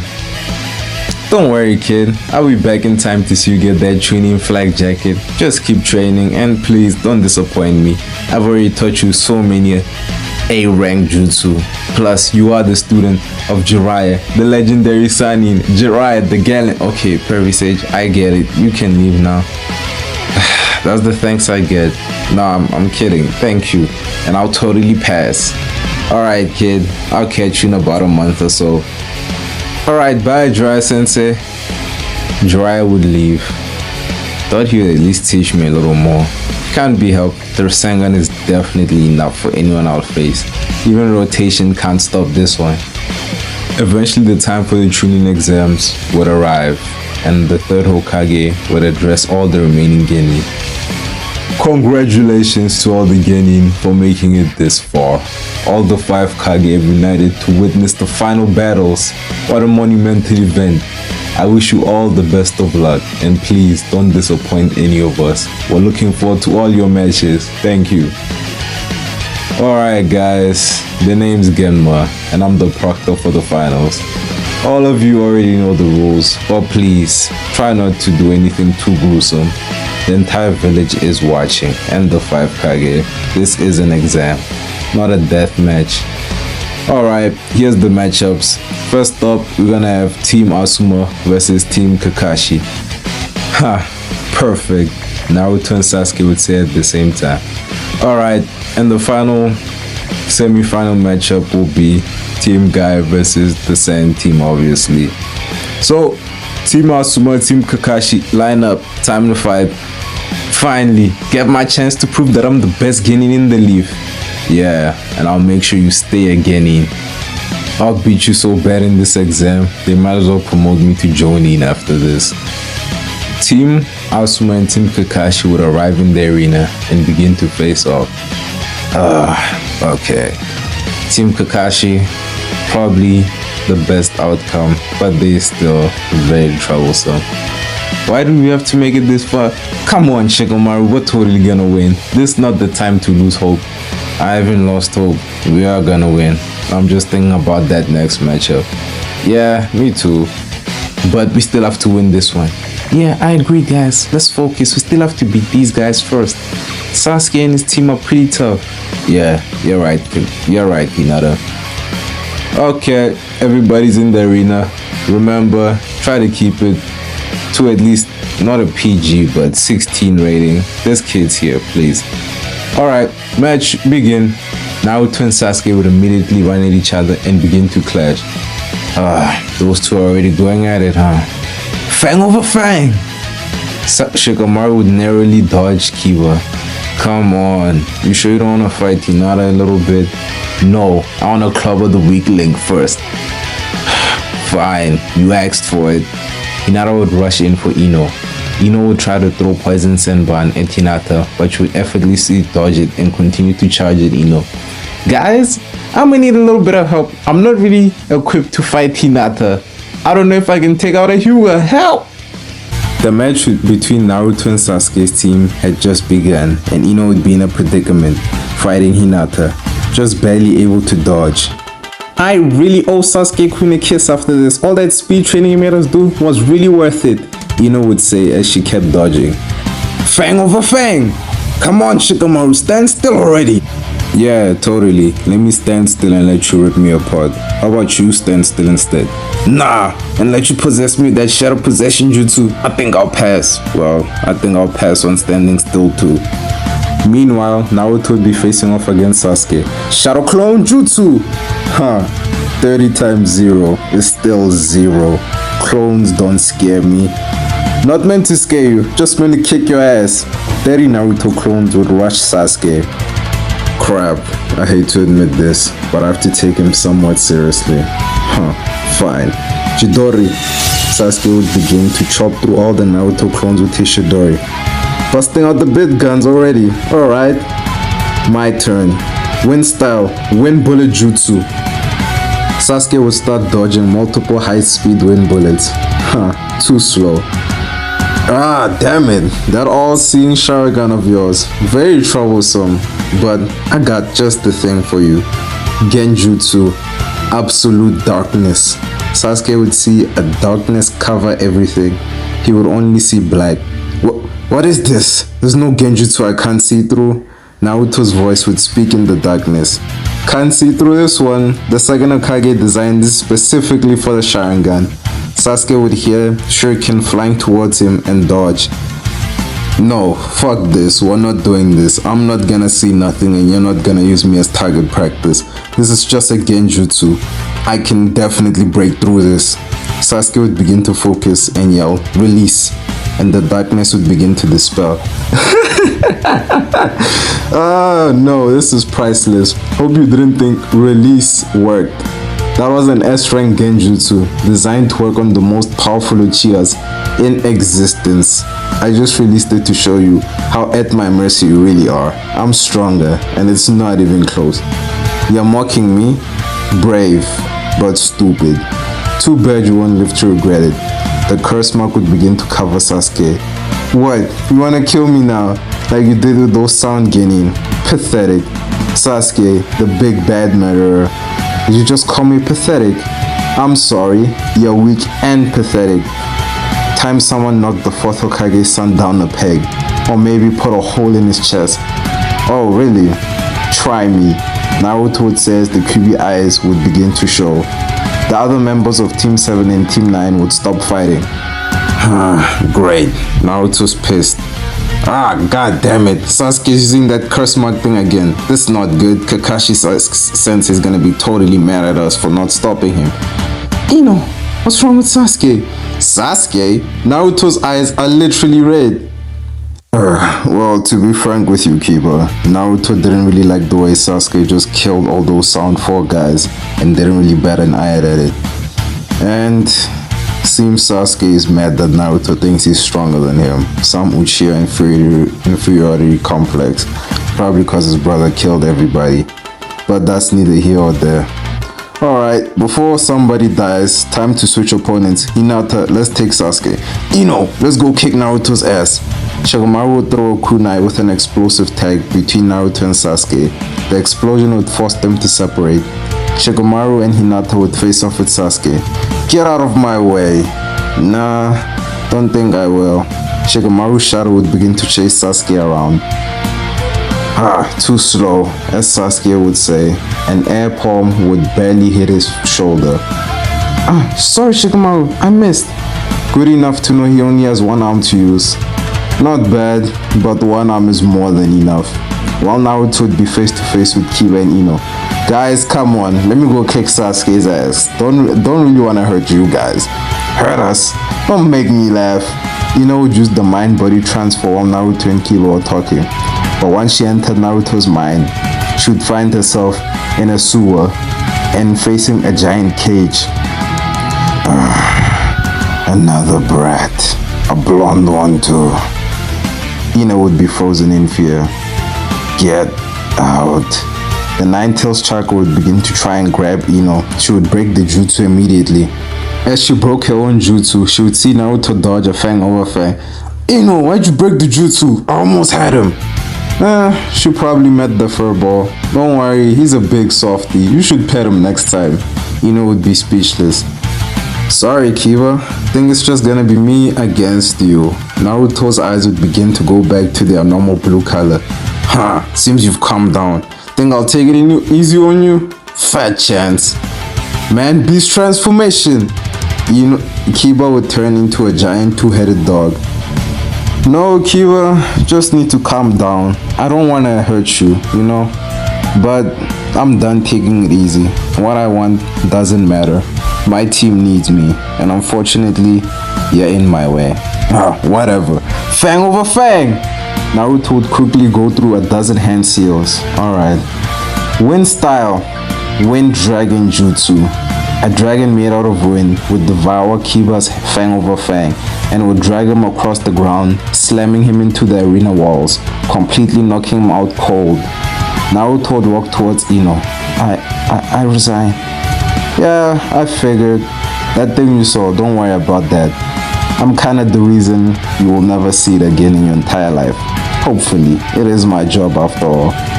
But try to stay out of people's minds for a while. It's not a great idea. While Naruto was talking to Ino, Sasuke would still be fighting with Shikamaru and Hinata. Sasuke would weave hand seals with one hand. Fire style, Phoenix Flower Jutsu. Hinata and Shikamaru would be dodging a dozen mini fireballs. Great, he can use one jutsu with one hand. What are we gonna do, Shika? Got something, but it's gonna drain a lot of my chakra. Won't be able to use Shadow Possession after this. This is such a drag. Can't be helped either way. Shadow Clone Jutsu. Well. Seems Naruto taught you that pathetic jutsu, but you can only make one. Come on, this isn't even fair. I don't know if I should kill you or laugh at you. I can actually make 3, but my chakra's already low. Sasuke would rush the clone. 0 times 1 is still 0. As Sasuke would punch the clone, it would explode, catching him off guard and blowing him back, knocking him out of the curse mark state. Naruto would see the explosion. Oh shit. Great talk, but I gotta go. Naruto would arrive to where Shikamaru and Hinata were. Y'all been busy? You finally calmed down. Oh, sorry about that whole rage thing, but I'm better now. Doesn't even seem like you and Hinata even needed my help. Already blown Sasuke halfway to hell. A faint chirping sound, almost the sound of 1,000 birds, could be heard. Naruto would kick Shikamaru out of the way, and as he would, Sasuke would pierce Naruto's shoulder with the Chidori. I missed. Fuck! Still kicking, I see. As Sasuke would try to pull his hand out of Naruto would grab it. Not so fast, Sasuke! Hinata would immediately rush Sasuke and use the 8 trigrams 64 palms on him, completely shutting him down and knocking him out. Sasuke, the next time you hurt Naruto-kun, I'll kill you!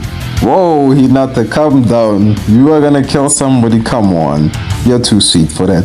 Oh, Naruto, you're still alive. I thought maybe he... No, come on. I'm good. Just a little scratch. As Hinata would look at the hole in Naruto's shoulder. Naruto, thanks for the save, but dude, there's kind of a giant hole in your shoulder. Don't worry about this, the furball will take care of it. Isn't that right, Kurama? red chakra would start to cover Naruto. His shoulder would heal, and then the chakra would dissipate. The furball? You mean that furball? I didn't think you and the Nine Tails were so close. This is shocking. Well, I've been talking to him since I was 5 years old. I mean, since Gramps told me about his existence, we have been chatting on and off. So, I wouldn't say we're close, but we're not really enemies, but I don't know, we have a relationship, okay? I don't know how to explain the relationship, but okay, Naruto, it's fine. I could really care less. I just really want to take a nap right now. Genma would appear. Well, seems you all really did a number in Team 7. At least no one died this time. Great job, guys. Team 9 wins. Team Asuma would begin to exit the arena. Alright, next up, Sand Team versus Team Guy. Team Guy and the Sand siblings would enter the arena. Alright guys, Naruto's team already won their match, so we have to win this one. Yes, Neji, we must win! Yeah, no choice really. I'll take the girl with the fan. I will fight the redhead one. Yes, I'll beat up the puppet boy. Okay, everybody's here. Match begin. Lee would waste no time, immediately rushing in to fight Gaara. As he would get close, Sand would begin to flow out of Gaara's gourd that was on his back. As Lee would try to punch Gaara, Sand would block it. All Lee's attempts to strike Gaara would be blocked by Sand. Lee would jump back.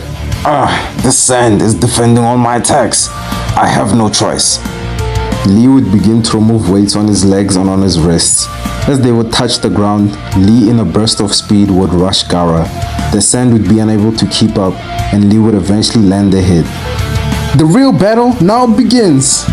Your blood will feed my sand. Meanwhile, Tenten would be having a tough time against Temari. You're still throwing those weapons? Don't tell me that's all you got.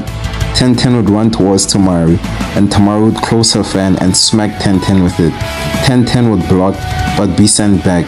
Now, what was that meant to accomplish? Well, nothing really, except maybe blowing up your fan. As Tenten would say this, Temari would look at a paper bomb on her fan, and Tenten would make the rhyme seal, making the paper bomb explode. Temari would manage to throw the fan away from her, but it would be blown to bits. Now you're dead. Ha, without your fan, try me.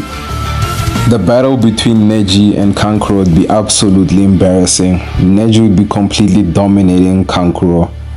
You know, most would think a puppet user versus a Hyuga would be a mismatch, and a mismatch in the puppet user's favor. But no, here we are. Neji would say as he picked up a broken piece of Kankuro's puppet. I've destroyed your puppets. Time for you to resign. I really don't want to kill anyone. Kankuro would try to use a bladed piece of his broken puppet to stab Neji. Neji would dodge and grab the floating piece. I'll tell you a little open secret about the Byakugan. It has 360-degree vision. You can't really sneak up on me. As Neji would say this, he would send his own chakra through the chakra threads connected to the piece of puppet he was holding. This would immobilize Kankuro's arm. Neji would then immediately rush in and block Kankuro's chakra points. You tried your best, but it just wasn't enough. Wow, seems Tenten's finished with her fight too. Neji would walk to Tenten and tied up Temari. Seems you had a tough time. Yeah, she was unbeatable with her fan, but once I blew it up, she really wasn't nothing special. As they were talking, Lee would enter the 5th gate and begin to bounce Gaara around in mid-air. Lee would use a devastating attack, sending Gaara to the ground, sending him crashing, and Lee would also crash to the ground, completely torn apart from using the 5th gate. But Gaara would still be able to fight, and before he could crush Lee with his sand, Neji would rescue Lee and finish Gaara off by blocking off his chakra points and knocking Gaara out. Thank you, Neji. I likely would have been crushed had you not stepped in. Come on, Lee. Just doing my duties as a leader. Still need you to crush Naruto after all. Well, seems we're gonna have a Leaf finale. Team Guy wins. Alright, the final is between Team Asuma and Team Guy. The final matchup will take place in about roughly 2 hours or so. Good luck, guys. Team Asuma would go get some ramen and discuss the upcoming matchup. At least we won't get beat up on an empty stomach. Come on, Shika, we can win this. I'm really running low on chakra. Can't really use any heavy hitting jutsu without basically taking myself out too. Yeah, Shikamaru, you're definitely low, but so is Lee. After his fight with Gaara, besides his body being completely wrecked, his stamina and chakra is something that medics can't heal. Doubt he can enter any of the gates without potentially dying from chakra exhaustion. Forbidden jutsu always have such a fatal repercussion. But if Lee can't use the gates, then I guess Hinata will fight him. Well, yeah, Hinata can fight Lee. Neji barely used any chakra, he's in tip-top shape, so I guess I have to beat him. Wow, that leaves me to face Tenten. Be careful, she's still a weapon specialist, don't underestimate her, or you'll find a dozen kunai in your chest. Yeah, so excited to fight a long-range specialist, while I barely have any chakra.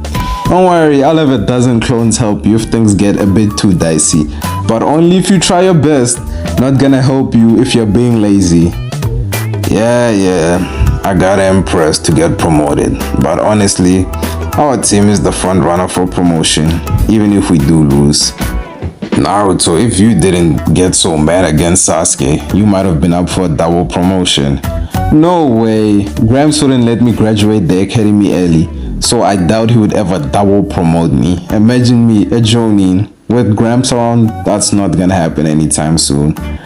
But you're right, those Chunin flag jackets are pretty much already ours. We just have to win the final match to seal the deal. So let's do our best, guys. Yes, Naruto-kun, I'll definitely defeat Lee. I'll take out Tenten, and Neji won't know what hit him. Go Team Asuma. Go Team me. Oh, hey, big bro. What brings you all the way out here? Well, you are my team, but honestly, I'm here to tell you it's time for you to go to your match. Don't want you to get disqualified. Oh shoot, it's time to get started. Alright guys, let's head out. Don't worry about the bill, I got this, you guys. Oh, thanks big bro. Before you go, good luck. You all got this in the bag. Won't let you down. Team Asuma would head to the arena. Shikamaru used exploding shadow clones. Hinata used air palm. And Naruto used 2 S-rank jutsu. My gaining breaths have come so far. It's been nice being there, sensei. But the way things are going, forget Chunin, they'll be Jonin in no time. Probably be leading their own Genin squads. I'm so proud. Team Asuma would arrive in the arena right on time. Genma would begin the match between Team Asuma and Team Guy. Alright, everybody's here, so let the final match begin. All the members of Team Guy would immediately go after Naruto. Ah crap, had a feeling this would happen. Minato would intercept Lee. You're not going anywhere near Naruto, I'll make sure of that. Very well, I would never refuse a challenge. Shikamaru would throw a kunai in front of Tenten, forcing her to jump back. Sorry, but I can't let you gang up on my teammate. Oh, so you think you can stop me? If I have to, I will. Naruto and Neji would be face to face. Hey Neji, I've been waiting for this. Oh, really? You know, most wouldn't be as excited as you to receive a ticket to the hospital. You really are a special one, Naruto. No wonder I wanna crush you so badly. Well, Neji, you really never change. Beating you up is gonna be fun. Naruto threw a shuriken and began to weave hand seals. Shuriken Shadow Clone Jutsu. Hundreds of shuriken would begin to fly towards Neji. Neji would use his rotation to block all the shuriken. You've picked up some new tricks. Doesn't matter. Nothing can get past my rotation. I thought you already knew this. Well, we'll have to see about that. Shikamaru would be running around, dodging kunai and various bladed weapons that were very sharp coming from Tenten. Hey Tenten, how about we have a fist fight instead of you using me as target practice? How about you stop running? Thought we could talk about it. Really didn't want to use this, but can't be helped. Shadow Possession Jutsu, Shadow Coffin Jutsu. Shikamaru's own shadow would expand into what looked like a pool of shadow under his feet. Shadow tentacles would begin to burst out of the pool of shadow and instantly bind every part of Tenten. Resign now. Never. I'll never resign. Don't have time for this. Shikamaru's shadow would begin to cover Tenten's pinky and break it. My pinky! You fucking broke it! Resign now. You have 9 other fingers to break. Think I care about a couple broken fingers? I'll never resign. Fine, you made me do this. The shadow would begin to cover both Tenten's wrists, snapping both of them. I resign, Proctor, I resign. Finally, Shikamaru would release the shadow possession jutsu and fall to his knees. I'm sorry, Tenten, but I was about to run out of chakra. Thought if you didn't resign, I'd at least make sure you stopped using your weapons against me. Shikamaru would fall onto his back. Fuck, that took more chakra than I thought. Sorry, Naruto. Yo, Proctor, I resign too. Shika would say this as he passed out. With her Byakugan active, Hinata would see Shikamaru pass out in the distance and see how low his chakra was. Oh no, Shika, you could have killed yourself. Your chakra is so low. As she was thinking this, she would gracefully dodge a roundhouse kick from Lee. I'm still your opponent, no time to doze off. Hinata would hold her hands out. Air palm! Lee would dodge, but Hinata would immediately rush in. As he would try to evade, the fatigue from his fight with Gaara would start to take a toll on him, and Lee wouldn't be able to get out of the way. Time to finish this! 1 palm, 2 palm, 4 palm, 8 palms, 16 palms, 32 palms, 64 palms! Lee would get completely shut down.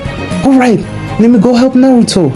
The fight between Naruto and Neji would be reaching a climax. Alright, I would love to see you stop this, Neji. Naruto would form a clone and have his clone use a Rasengan, and form a Rasengan himself and charge towards Neji. Twin Rasengan! Neji would use the rotation but get completely blown away with the explosion of chakra. Hinata would arrive after the explosion. Neji would try to get up off the ground, but Naruto would see this and immediately summon shadow clones.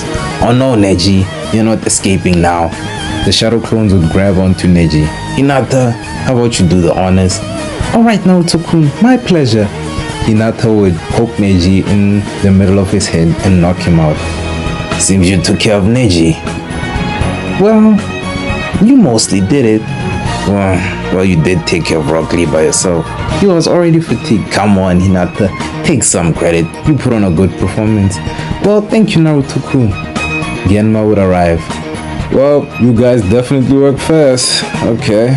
Team Asumo wins. The third Hokage would come down to the arena. Oh, congratulations to all the members of Team Asuma. With that, the Chunin exams are over. Thank you to all the members of the Leaf for coming out, and for all the members of other villages watching on any device. Till next year, thank you to all who were in attendance. A little while after this, all the Kage would be in the arena conversing amongst each other about the events of the Chunin exams. Hiruzen, you seem to have quite a few prodigies in the Leaf. One of them killed one of my best genin. I truly apologize, but that was a death that the Cloud brought upon themselves. You killed the boy's father for heaven's sake. Enough of this, I'm leaving. I shall depart as well. That Uzumaki boy, he's leagues above his peers. Might recruit him. Who knows? Well, I'll keep in touch, Hiruzen. Mr. Third Hokage, that was truly a splendid final. I really like that Sasuke guy.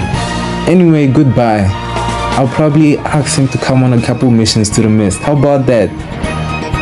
We'll discuss it, Ryagura. Alright, bye, Mr. Third Hokage. Well, Hiruzen, the Leaf seems to have quite the crop of young shinobi. Certainly, but the Saiyans also showing potential. Hiruzen would take a puff of his pipe. Alright, time to get serious. Your missing ninja, Orochimaru, tried to assassinate me. I barely escaped. Turns out, he's the mystery leader of the Sound Village. He grows into a larger threat, day by day. I need to deal with him, and soon, before this all gets out of hand. Indeed, but we'll discuss this at a later date. Still have the village to run after all. The fourth Kazekage would be the last Kage to depart with Hiruzen out of the arena.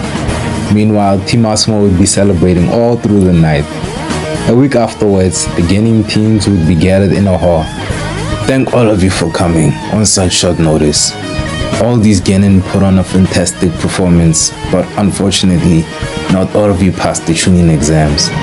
Team Kurenai, unfortunately, none of you passed, but with a little more experience, I'm sure you'll be Chunin by the next exam. Kurenai would exit with her squad.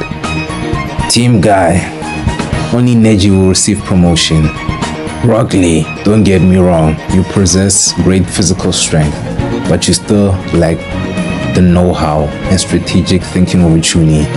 And Tenten, you have this thinking and this strategic mind, but you lack the adequate strength. I'm sure with a little bit more training, both of you will become Chunin in no time. Guy would hand the Chunin flag jacket to Neji. Thank you, Lord Hokage. I'll make sure to become a Jonin in no time. Team Guy would exit. Team Kakashi. Though Sasuke lacked composure and leadership, his combative ability and his tactical mind are just far too great to be ignored. On these grounds, he will receive promotion. Kiba, you seem very physically gifted, and with that ability of yours, I'm sure you'll be promoted by the next exam. Just learn some more tactical know-how, and I'll be forced to promote you. You seem to have shut down in that final exam. I don't know exactly what went wrong, but that's something you might need to rectify. Kakashi would hand Sasuke a flak jacket. Thank you, Lord Hokage. I won't let you down. Alright, lastly, Team Asuma. Truly the most exceptional Genin squad within the reef in recent years, actually. All the members of this team are now promoted to Chunin. I have no doubts all of you will eventually become Jonin. Honestly, there's a case that Naruto and Shikamaru should receive a double promotion. What? You're making us Jonin? Shut up, Naruto. The old man's still talking. There's a case, but Naruto, you may have the strength, but you lack the maturity and experience. And Shikamaru, you lack the necessary strength and experience. But all three of you are incredible and promising shinobi. Asuma would hand Naruto, Hinata, and Shikamaru their Chunin flag jackets. All of you are hereby dismissed. Team Asuma would go to the training ground.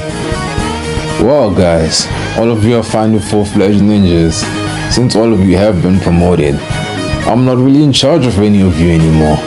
Come on, big bro, you'll always be our sensei, even when we're off doing super cool S-rank missions, even when we're off doing relaxing D-ranks, even when I'm busy with clan activities.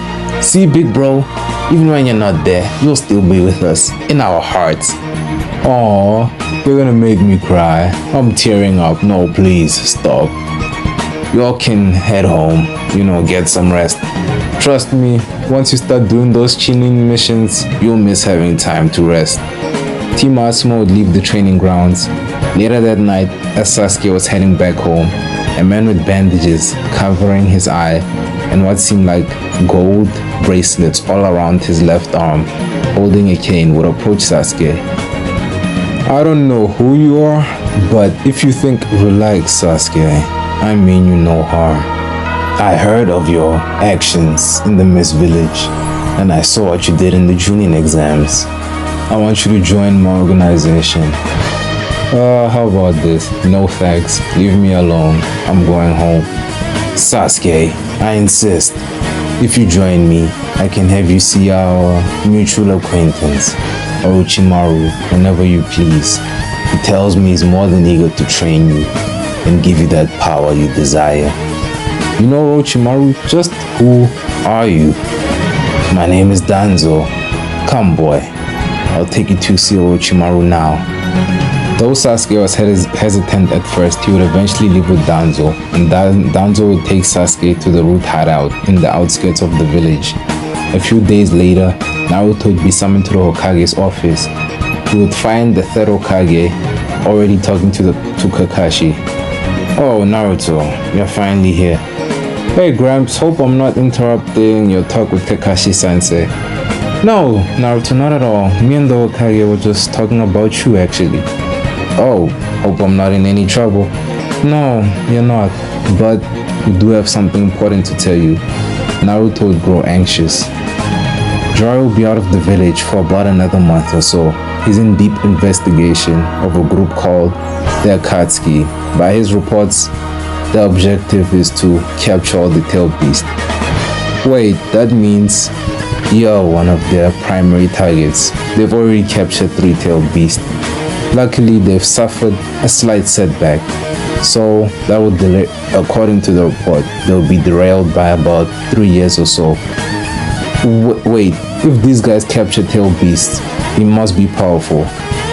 Yes, they are all S-rank shinobi, all from different villages. To be honest, their members would likely kill me in a one-on-one. Wait, how many are there? Well, there's 8 active members and 1 inactive member, their leader. At least that's what the report says. So what I'm hearing is that I'm doomed and they've already captured 3 tailed beasts. Calm down, Naruto. We're taking the necessary measures to deal with this group. Yes, Naruto, it's been decided that once Jiraiya returns, you'll be sent to train with him for these upcoming 3 years. But don't be too concerned. Naruto, Jiraiya will fill you in more once he returns. For now, you'll accompany Kakashi on an A-rank mission to the Sound Village. A-rank? Not turning it down, but I just became a Chunin. You sure I'm ready, Gramps?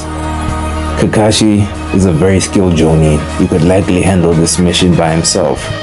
So I thought it would be fitting for you to gain some experience, tagging along with him. Believe me, Naruto, your showings in the Chunin exams have not gone unnoticed by me. I feel you have the potential to become a very strong Jonin of this village, and A-ranks are a stepping stone towards that. Okay, guess I'll just follow Kakashi-sensei's lead. Yes, just stick to me and you'll be fine. Alright, you leave for the mission in 3 days. Get your things ready. Naruto and Kakashi would exit the office.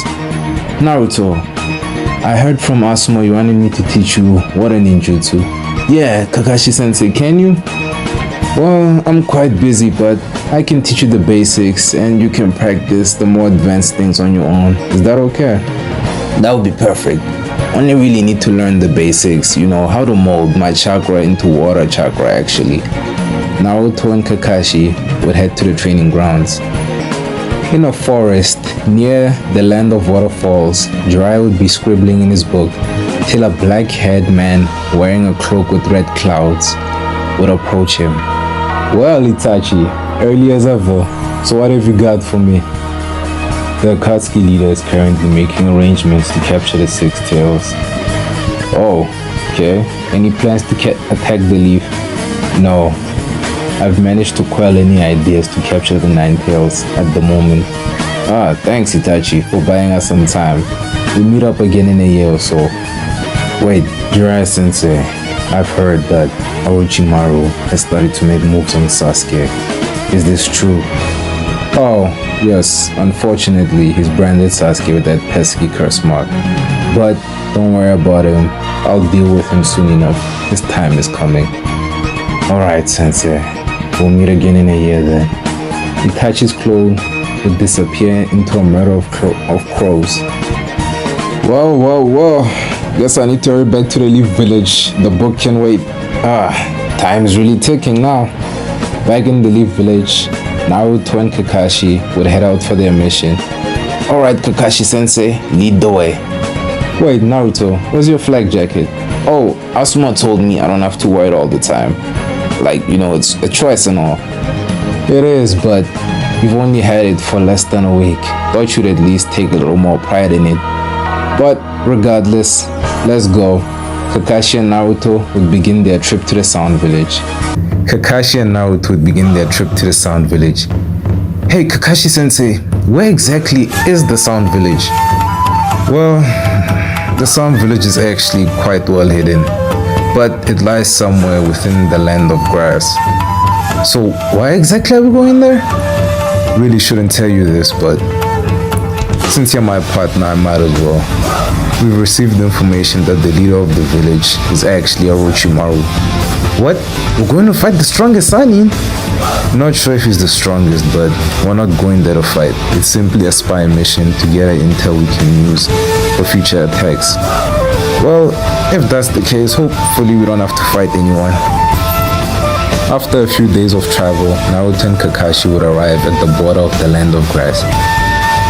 Alright, from here on out, we're no longer in the land of fire. We're completely in enemy territory. Be prepared for any attacks. And please, Naruto, try to keep a low profile. As Naruto and Kakashi would enter the land, Orochimaru would be alerted to their entrance. Seems Hiruzen is time to poke into our business. Kabuto, take Jugo with you and kill the intruders. Alright, Lord Orochimaru, I'll take care of it. As Naruto and Kakashi were going through the forest, Kakashi would sense a strong chakra presence coming towards them. So Kakashi would in turn make a clone. Alright Naruto, seems our presence has been discovered. My clone will go to the Sound Village and take notes. I sense only 2 combatants on their way. We're gonna have to fight them off while my clone collects info. Wait. What if we have to fight Orochimaru? No, it's not Orochimaru. The chakra's signature I sense is not quite large enough to be him, but it's still quite large. But I'm here, Naruto, and I can take them. As Naruto and Kakashi were running through the forest, what sounded like a jet engine would come screeching in their direction. Naruto, move! There would be a large explosion, a crater would be formed, and a man with orange hair and a massive, mutated-looking body would come out of this crater. Finally, people to kill! Kakashi would dodge a sneak attack from Kabuto. Sharp as ever, Kakashi. Rasengan! Kabuto would jump back from Naruto's Rasengan. I got this guy, Kakashi-sensei. You deal with the monster guy. Alright, Naruto, try not to get killed. Kakashi would begin a taijutsu exchange with Jugo. Wow, Ninetales, how brave of you to fight me. Stupid, but brave. Kabuto would try to slash Naruto with his chakra scalpel, but Naruto would effortlessly dodge. Hey, Four Eyes, you can't really be this weak, right? You're just messing with me. Oh, shut up, you brat. Don't. Before Kabuto would finish, Naruto would summon 100 shadow clones. I'ma go help Kakashi, have fun with my clones. I would love to continue fighting, but what kind of on a top secret mission? You understand, right? All of Naruto's clones would start making hand signs. Wind style, wind bullets. Hundreds of wind bullets would begin to pierce through Kabuto, leaving him in critical condition. Kakashi would try using a lightning blade on Jugo, but Jugo would manage to block. Wind style, wind dragon jutsu. A dragon of wind would devour Jugo, knocking him away by a couple kilometers. Hey Kakashi-sensei, I took care of Four Eyes guy. Did you kill him? No, but he's seen better days. Well, grab his body. We'll have to interrogate him back in the village. I'll kill this other guy. As Jugo would come charging, Kakashi would lift up his headband and put Jugo in a genjutsu. And before Jugo could break out, Kakashi would stab him with a lightning blade through his neck, completely killing him.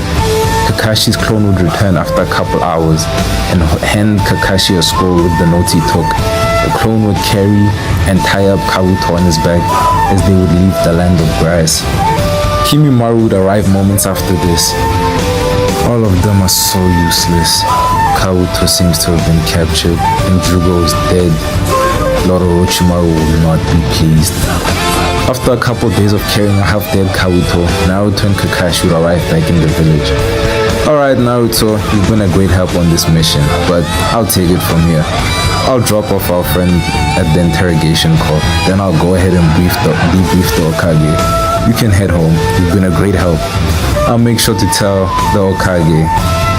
Thanks Kakashi-sensei. Guess I'll head home. Kakashi will drop off Kabuto to Ibiki, then head to the Okage's office. The next day, Naruto will be working on some water jutsu by himself.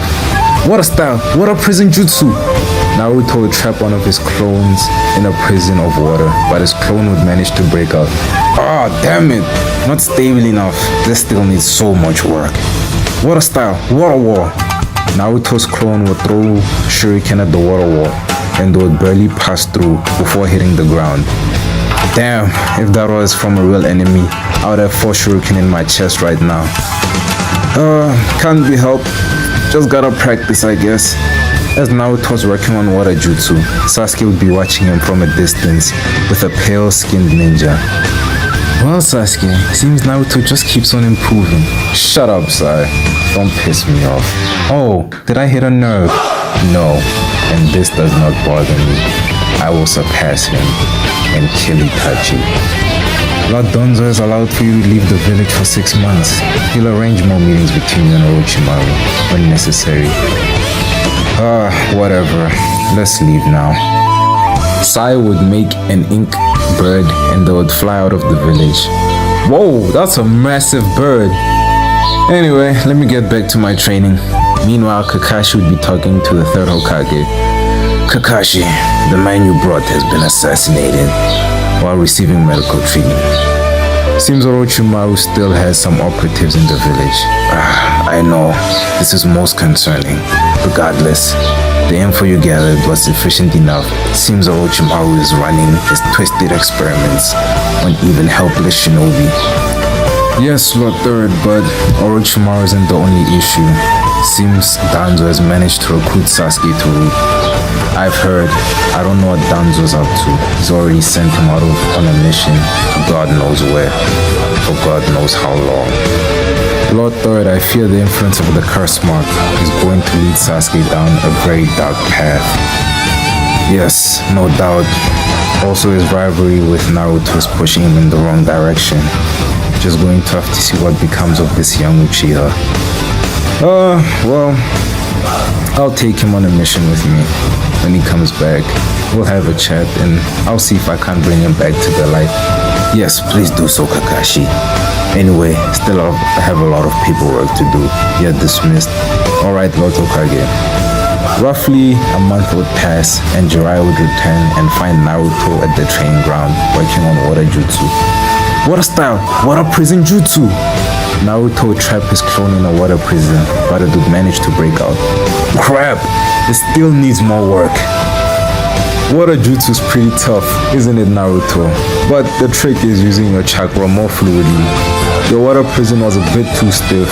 It definitely had the change in chakra form, but not necessarily the change in nature. Thanks for the observation, Pervy Sage. Glad to see you back in the village so soon. Glad to be back. Stop by the Hokage's office. He tells me you already filled in on everything you need to know. Yeah, he and Kakashi Sensei already told me about the S-class criminals trying to cut my head off and rip the 9 tails out of me. I wouldn't put it so blunt, but if you already know, I'm guessing your stuff's already packed. Yeah, been ready for a month. Great, let's go. What? Yeah, let's go. We're gonna have a fun time. I'm gonna teach you to kill those S-class criminals. It's gonna definitely be fun. Naruto would head home and get his stuff and then rendezvous with Jiraiya at the gates of the village. Alright, Pervy Sage, where to? Well, first we're going to see an old friend of mine. An old friend? Yeah, we're going to see Tsunade. I know you two will get along quite well. Okay then. Then what? Then we head to Mount Miyoboku to start your training. Mount Miyoboku? I've never heard of any mountain called Miyoboku. That's kind of the point, kid. It's a bit of a secret. You'll see it soon enough. Naruto and Jiraiya would depart from the leaf, beginning their 3-year journey.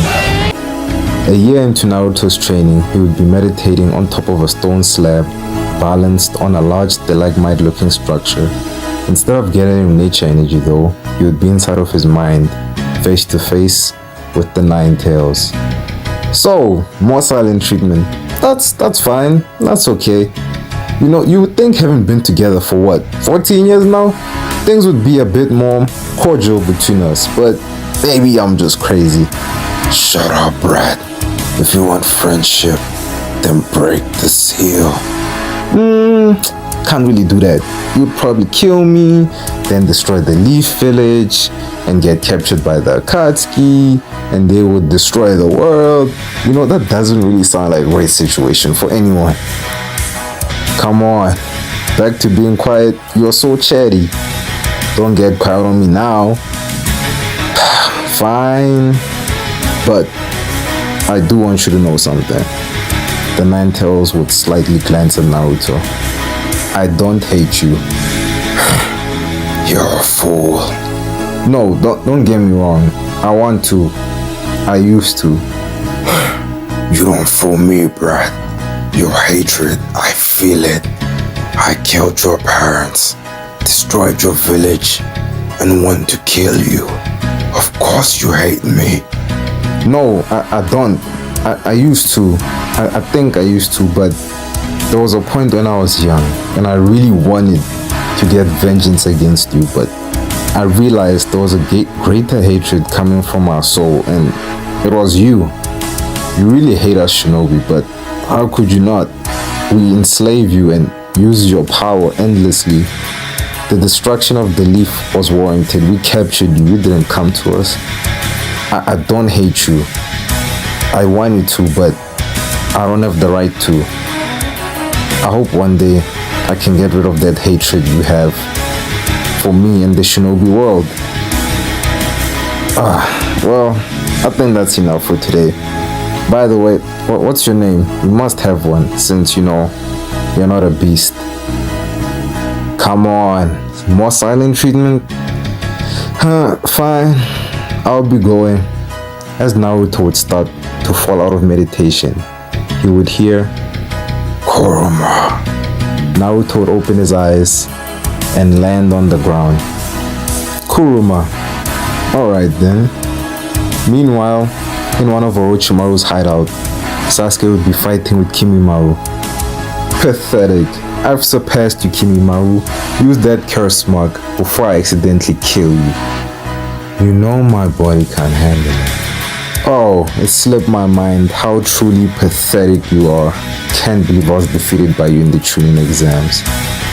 Wow, such large bucks are coming from Donzo's lapdog. You know what? I think it's time I put you out of your misery. Your illness is taking too long. The Sound 3 would appear to back up Kimimaru. Sasuke would enter his curse mark version 2. Orochimaru sent 3 more people to get slaughtered. 4 against 1. You better not disappoint me.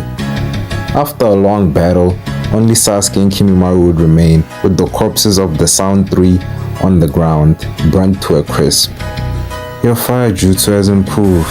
Then again, they were pathetic. I've always told Lord Orochimaru to get rid of them. I feel insulted Orochimaru sent these weaklings to battle me. I'm out of here. I'm going back to the Leaf. I'll be back in a few weeks or so. You can tell that to Orochimaru. And tell him when I come back, I want to learn more lightning jutsu as repayment for him wasting my time today. Back in the Leaf, Jiraiya would be having some sake with Lady Tsunade. Come on, Tsunade. The third Hokage is not getting any younger. The village needs a new Hokage. Shut up. Just cause you've convinced me to come back doesn't mean I have to take on something you should have done ages ago. Oh, if by convincing you meant the third paying off your debts, then sure, I convinced you. I always knew you had the hearts for me. Jiraiya would lean in for a kiss. Tsunade would punch him away. Oh, your punches are as feisty as ever, Tsunade. But I'm getting sidetracked. Tsunade, you're the only Hokage candidate. I was never cut out for it, you know this. All the rules and paperwork, and I can't do my research. If I took the job, we would get invaded. Enough talking about this. Let me drink in peace. Besides, as long as the old man is still kicking, then he's always gonna be the better choice. A couple months after this, Jiraiya would return to Mount Miyoboku to find Naruto meditating in sage mode. Well, if it isn't my student, the perfect sage, Naruto. Hey, perfect sage, you finally done with your research? Yeah, I'm done. Just had to come see the perfect sage, Naruto. How you been, kid? I've been good. I can see you're still hung up on me, surpassing you. Oh, shut up. You haven't surpassed anything. I'm still your sensei. And besides, I actually came here to teach you a brand new jutsu. And seeing as how you are a perfect sage, you probably can master it. Alright, new jutsu. It's about time. Let's go. Alright, kid. The new jutsu I'm about to teach you is called the Rasengan. What? Perfect sage, I already know that jutsu. It's kind of the only jutsu you've taught me besides summoning jutsu. Yeah, I know, dumbass. Let me finish next time. When I taught you the Rasengan, I didn't mention one key. In fact, it's not complete. And don't blame your father, but he was kind of busy. Took him 3 years to make it. And after that, he ended up in the 2nd grade Shinobi War, became a Jonin, ended up in the 3rd grade Shinobi War, then became Hokage, and unfortunately was killed. So he never got around to actually finishing the jutsu. And it was a bit too tricky for me to finish, or anybody else for that matter. So it's an incomplete jutsu, but one thing you have in common with your father is that you are both perfect sages, and that will definitely help you in completing it. So that's your next jutsu. The way you complete it is adding a change in chakra nature to it. Adding a change in chakra nature to the Rasengan?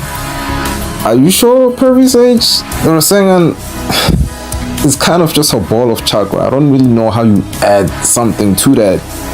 Well, that's what we're gonna figure out in this remaining 2 years. But enough of that. Let me go see Mom Pa real quick. I can smell her cooking from here. Come on, let's go, Naruto. Jiraiya and Naruto would head over to Ma and Pa's house and have some cooking. Meanwhile, Sasuke would be in the middle of a forest during a rainstorm, visualizing his inevitable battle with Itachi, seeing every slash, every cut, every genjutsu, every fireball jutsu, all the lightning, the Amaterasu, he would see it all. Kakashi would tap him on his shoulder. Let's go, Sasuke. Targets have arrived. A group of bandits would be walking through the forest until Sasuke would raise his hand and say, Kirin. A lightning dragon would appear and incinerate the bandits as well as most of the forest. Well, Sasuke, that's definitely one way of taking out a couple bandits. You told me I could handle it however I saw fit. Thought you were just tagging along and this was my mission. It is your mission, but I assumed a member of Root would handle things with a bit more discretion. You know, maybe Donzo just doesn't teach them how he used to.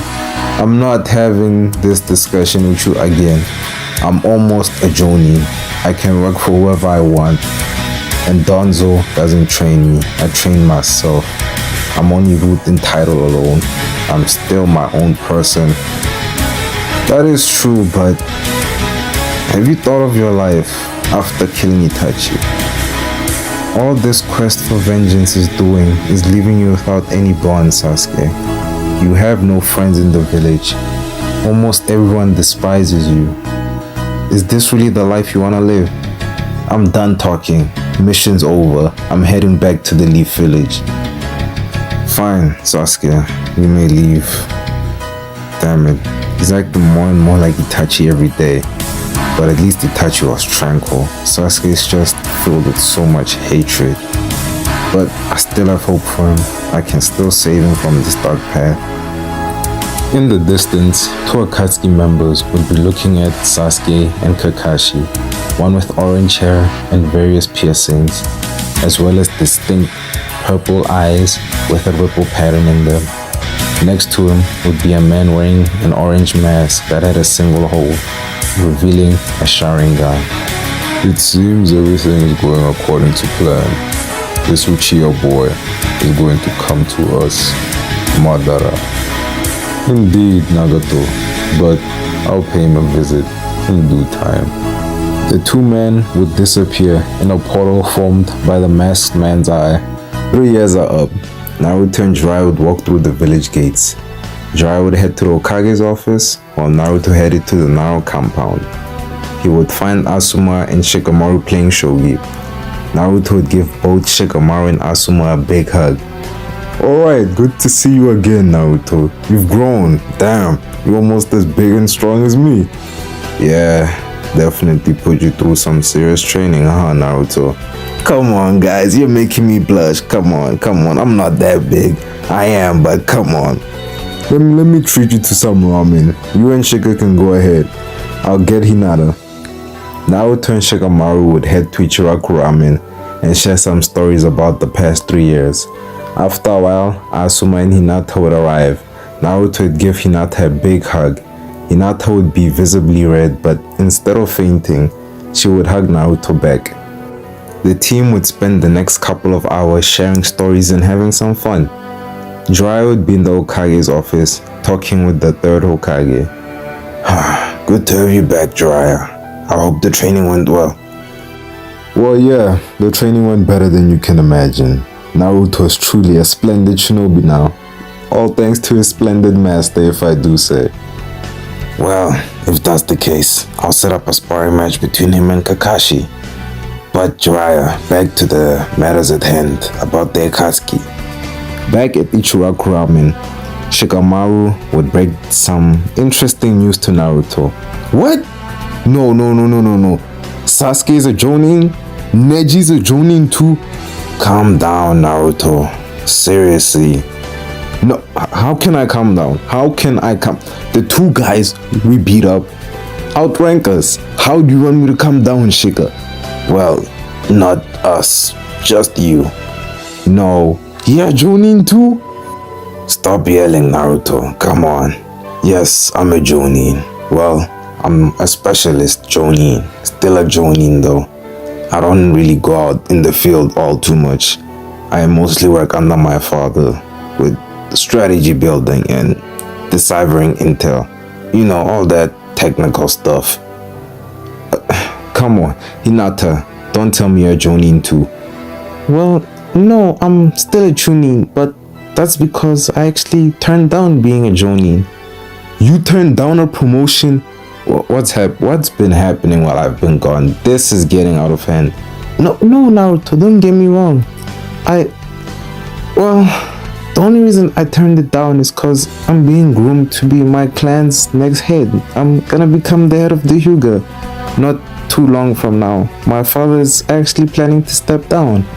And I don't really have any time to be going on Jonin missions, so that's why I turned it down. Wow, this is actually unbelievable. One of my teammates is a special Jonin, and the other one is about to become head of their clan. I've completely been left behind. Come on, cheer up, Naruto. You've just been gone for a while. You should be happy your friends are succeeding. Besides, I'm sure you'll get promoted soon. You've been training. Yeah, I am happy, but I just wish I could have, became a Jonin, because I don't want to toot my own horn, but I am pretty strong. Shut up and eat your food. This is not the time to be bragging. Meanwhile, the fourth Kazekage would be in his office looking at some paperwork. As he looked out the window, he would see his son Gaara flying through the air while being chased by a Akatsuki member on a clay bird. The fourth Kazekage would immediately go outside and try to help his son. A battle would ensue over the sand village. The following day, Naruto would be at the training grounds waiting for Kakashi. After about an hour, Kakashi would arrive. Well, sorry I'm late. Just got lost on the path of life. What type of excuse is that? Whatever. So, you wanna start the spar now, or what are we doing? Usually I'll use the bell test, but seeing as how you're by yourself, it would honestly be pointless. So instead, let's just have a light brawl, and I'll see how good you've become over these few years. You can attack me whenever you're ready. Naruto would immediately throw kunai with seals all over the training ground. Kakashi's eye would go wide, and he would immediately begin to reveal his Sharingan. Oh, I see you still remember my dad's jutsu. I'm not quite as good with it as he was, but it's still pretty good. I still gotta refine it quite a bit, but it'll do for now. Naruto would teleport behind Kakashi and throw a kick, but Kakashi would dodge. Naruto would summon a dozen clones and they would also begin to teleport. Kakashi would receive a barrage of attacks, but would explode into lightning, which would destroy the clones. A lightning clone. Well, at least I know he's taking me seriously, but that must have taken a lot of chakra. But I'm pretty low on chakra myself, after all those clones teleporting. Damn, I really need to get better at the flying Raijin. Whatever, enough teleporting then. I still have enough jutsu to take Kakashi down. This will just have to do. Wind style, wind dragon jutsu. Naruto would send the wind dragon into the forest Kakashi was hiding in, tearing down a couple trees, but Kakashi would manage to evade it and continue hiding in the forest. While Naruto was still looking for Kakashi, a pair of hands would come out of the ground and try to grab his legs. Wind style, wind bullet jutsu. Naruto would destroy the Kakashi clone. Okay, this is starting to get a bit out of hand. If I stay out here in the open, Kakashi will slowly try to tear me apart. I think I have just the thing for this. Naruto would close his eyes and briefly gather nature energy. This would be enough to find Kakashi's location. Got him. Naruto would form a Rasengan. It would be a bit lighter than a normal Rasengan. It would be a slight lighter shade of blue than a normal Rasengan. Naruto would throw it in the direction he sensed Kakashi. Before Kakashi dodged out of the way, it would vanish. But it would then reappear right in front of Kakashi, catching him off guard and hitting him immediately. He would be knocked back. Naruto would rush in and use his genjutsu, Absolute Darkness, to further discombobulate Kakashi.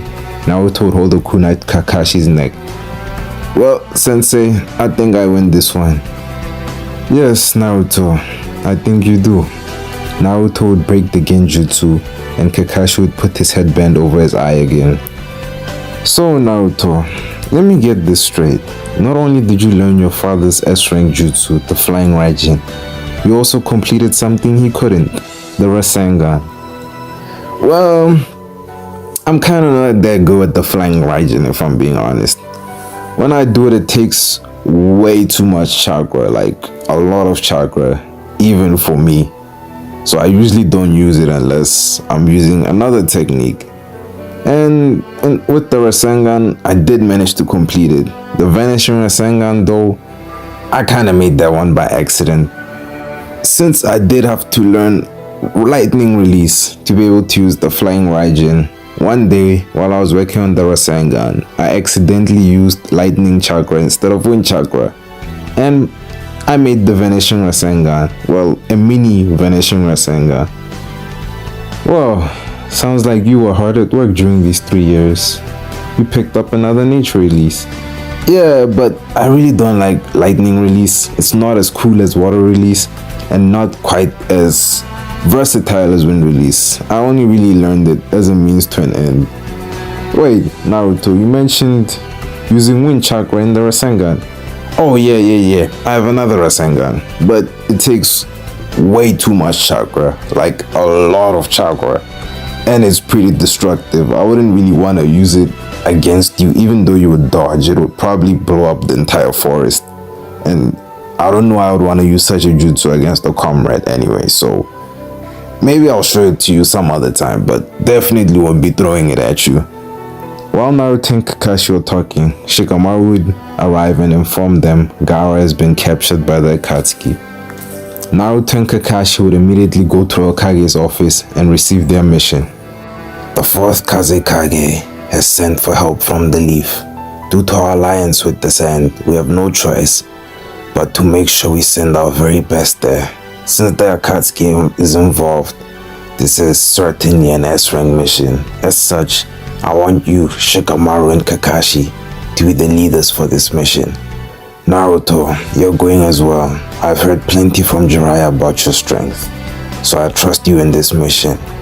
Sakura and Neji, as well as Rock Lee, will also join you. You are to gather your team and leave immediately.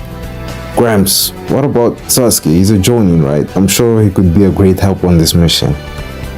Sasuke is currently in the Ambu under Danzo.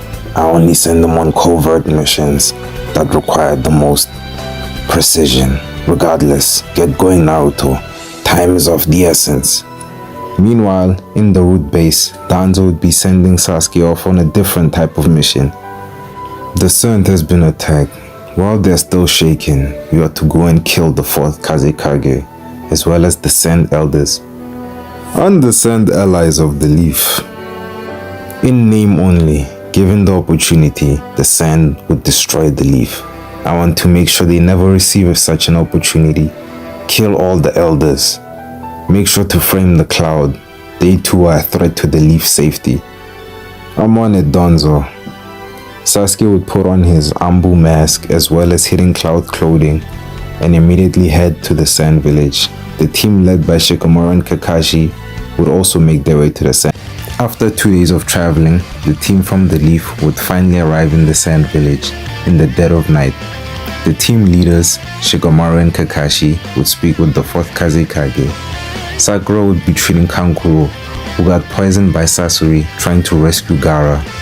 While the team was formulating strategies on their upcoming battle with the Akatsuki, Sasuke would be lurking in the shadows, formulating a way to kill all the Sand Village higher-ups. An hour or so before sunset, the team would leave for the location where Gaara was taken. Sasuke would take this opportunity to enact his plans. He would go throughout the Sand Village, from house to house, killing Sand Council members in their sleep. Sasuke would make his way to the Kazekage's office. He would find Rasa looking through paperwork. Sasuke would immediately break into the office, use Chidori Nagashi to fill the office with electricity, catching Rasa off guard, leaving him stunned. As gold dust would begin to appear in the room, Sasuke would use Chidori Iso to stab Rasa in the chest, then finish off with the basic Chidori, completely putting a hole in Rasa's chest and stabbing him through his gold dust. Tamaru would run into the office, having heard the commotion. She would see her father dead with a hole in his chest. The culprit being seemingly a hidden Cloud Ambu standing over her father. As Tamari in a rage would try to use her fan, Sasuke would use a Chidori Iso to stab her in the arm. The Raikage sends his regards. Be lucky I didn't kill you as well. After saying this, Sasuke would jump out of the window and make his escape. Meanwhile, the Leaf team, accompanied by Granny Chiyo, due to a relationship with Sasori, would encounter clones of Itachi and Kisame. Lee would use the gates to defeat the Kisame clone, and Neji would use his gentle fist to take out the Itachi clone. Eventually, the team would make their way to the Akatsuki hideout. They would manage to destroy the boulder at the entrance, but find Gaara dead and Deidara sitting on his corpse. Though Naruto would be enraged seeing this, since he had no real relationship with Gaara, and Gaara is still a bit of a sociopath, he wouldn't call upon the Nine-Tails chakra. Deidara would make a clay bird and fly away with Gaara's corpse. Naruto, Kakashi, and Rock Lee would chase after him, while Sakura, Chiyo, Shikamaru, and Neji would stay to face Sasori. With Chiyo's help and Sakura's antidote to Sasori's poison, the group would eventually be able to take down Sasori and his 100 puppets. Naruto and the rest of the Leaf team would still be chasing after Deidara. Naruto would still be drained from using Flying Raijin in his sparring match with Kakashi, but would still use multiple ninjutsu to try and take down Deidara, but he would be constantly met with explosions. After some time of aiming, Kakashi would manage to use Kamui to snipe off Deidara's arm, giving Naruto and Lian a chance to destroy the bird and take out Deidara. But this was only a clone. The team would manage to track Deidara in a forest, but Deidara would explode. Kakashi would use Kamui to suck up the explosion, but unknown to the team, Deidara would still be alive and eventually come back to retrieve his arm that Kakashi managed to snipe off. Having retrieved Gaara's body, Sakura would pronounce him dead. Seeing as how Gaara was not the Kazekage and was still unhinged and a bit of a bloodthirsty character, albeit more mature than he used to be, Chiyo wouldn't give her life for Gaara. Naruto and the team would be saddened by Gaara's death, but would head back to the Leaf. Chiyo would have told them that she would give the bad news to the 4th Kazekage. After a couple days, the team would arrive back to the Leaf village, only to hear even worse news about the Kazekage's assassination at the hands of the Cloud Village. Kakashi and Shikamaru would discuss the matter with the third Hokage further, while the other members of the squad would head to their respective homes. Sasuke would be speaking with Danzo. Great job, Sasuke. The Sun wants to declare war on the Cloud. Though still in its infancy, there's no doubt a fourth great ninja war is looming and will soon be upon us. Alright, so is that all? I'll be going now. The following day, Naruto and Shikamaru would be at the training grounds, having a light spar while they discuss the failed mission. So, Gramps, thinks there'll be a fourth great war. Yeah, the Sun is taking a serious blow. They didn't lose just their Kazekage, but they lost the entire council too. So, they really want blood. This is way too much of a heavy blow to let slide. Wait, if they're in such bad shape, then why are they trying to wage a war? Well, they're trying to rally the other villages to help them against the Cloud before the opposite happens and the Cloud completely annihilates them in their weakened state, and all the other villages end up taking over what remains. Well, first the Akatsuki, now this. Hopefully Gramps can fix this whole situation. I don't think our generation is ready for a fourth great war. Well, I doubt it, but hey, we'll just have to wait and see. A couple days later, two Akatsuki members, Hidan and Kakuzu, would manage to track down Yugito and extract the tailed beast, after which Hidan would use it for one of his rituals. The duo would come across a temple looking for a bounty of one of the former Guardian 12 shinobi. They would manage to kill almost everyone in the temple, but one of the monks would manage to escape. The monk would immediately head to the Leaf Village and ask for assistance from the Hokage. This would prompt the Hokage to form a task force to finally deal with the Akatsuki. This would trigger the Akatsuki suppression mission. Asuma would personally go on this mission, as well as Shikamaru, as well as a dozen other Leaf Jonin and Chunin. Asuma, Shikamaru and their team would head to the temple where the Akatsuki killed the monks and managed to track them and intercept them as they were going to the bounty office. While all this was happening, Naruto would still be in the village, seeing as how he was not needed on this mission. Naruto in his free time would decide to hang out with Hinata, so he would head to the Hyuga compound to look for her. Hey Hinata, how you doing? Shikamaru is kind of out of the village, and I didn't come with him because, well, Gramps didn't really want to let me. He said I already dealt with enough Akatsuki members as it is, and they are kind of trying to capture me. But whatever, I thought maybe we can hang out. Oh, you want to hang out, Naruto? Really? I thought you would be training in your downtime. Well, I kind of spent 3 years training. I haven't spoken to you in a while, so I actually want you to catch me up on what you've been up to in these 3 years, you know, what it's like to be soon to be heir to the Hyuga. Oh, okay, Naruto-kun. I was busy with a few clan duties, but I can go away for an hour or so. I'm sure my father won't be too angry. Oh, that's great. Since you don't have much time, wanna just go for a walk by the riverbank and we can talk there? Sure, Naruto. Let me just get my slippers. Alright, let's go. Naruto and Hinata would be walking by the riverbank, having a discussion about everything they encountered during the past 3 years. But Hinata would notice that something is off about Naruto. He's not his normal happy self. Naruto-kun, it's great everything that you did at Mount Myoboku, but you seem a bit off. Is something the matter?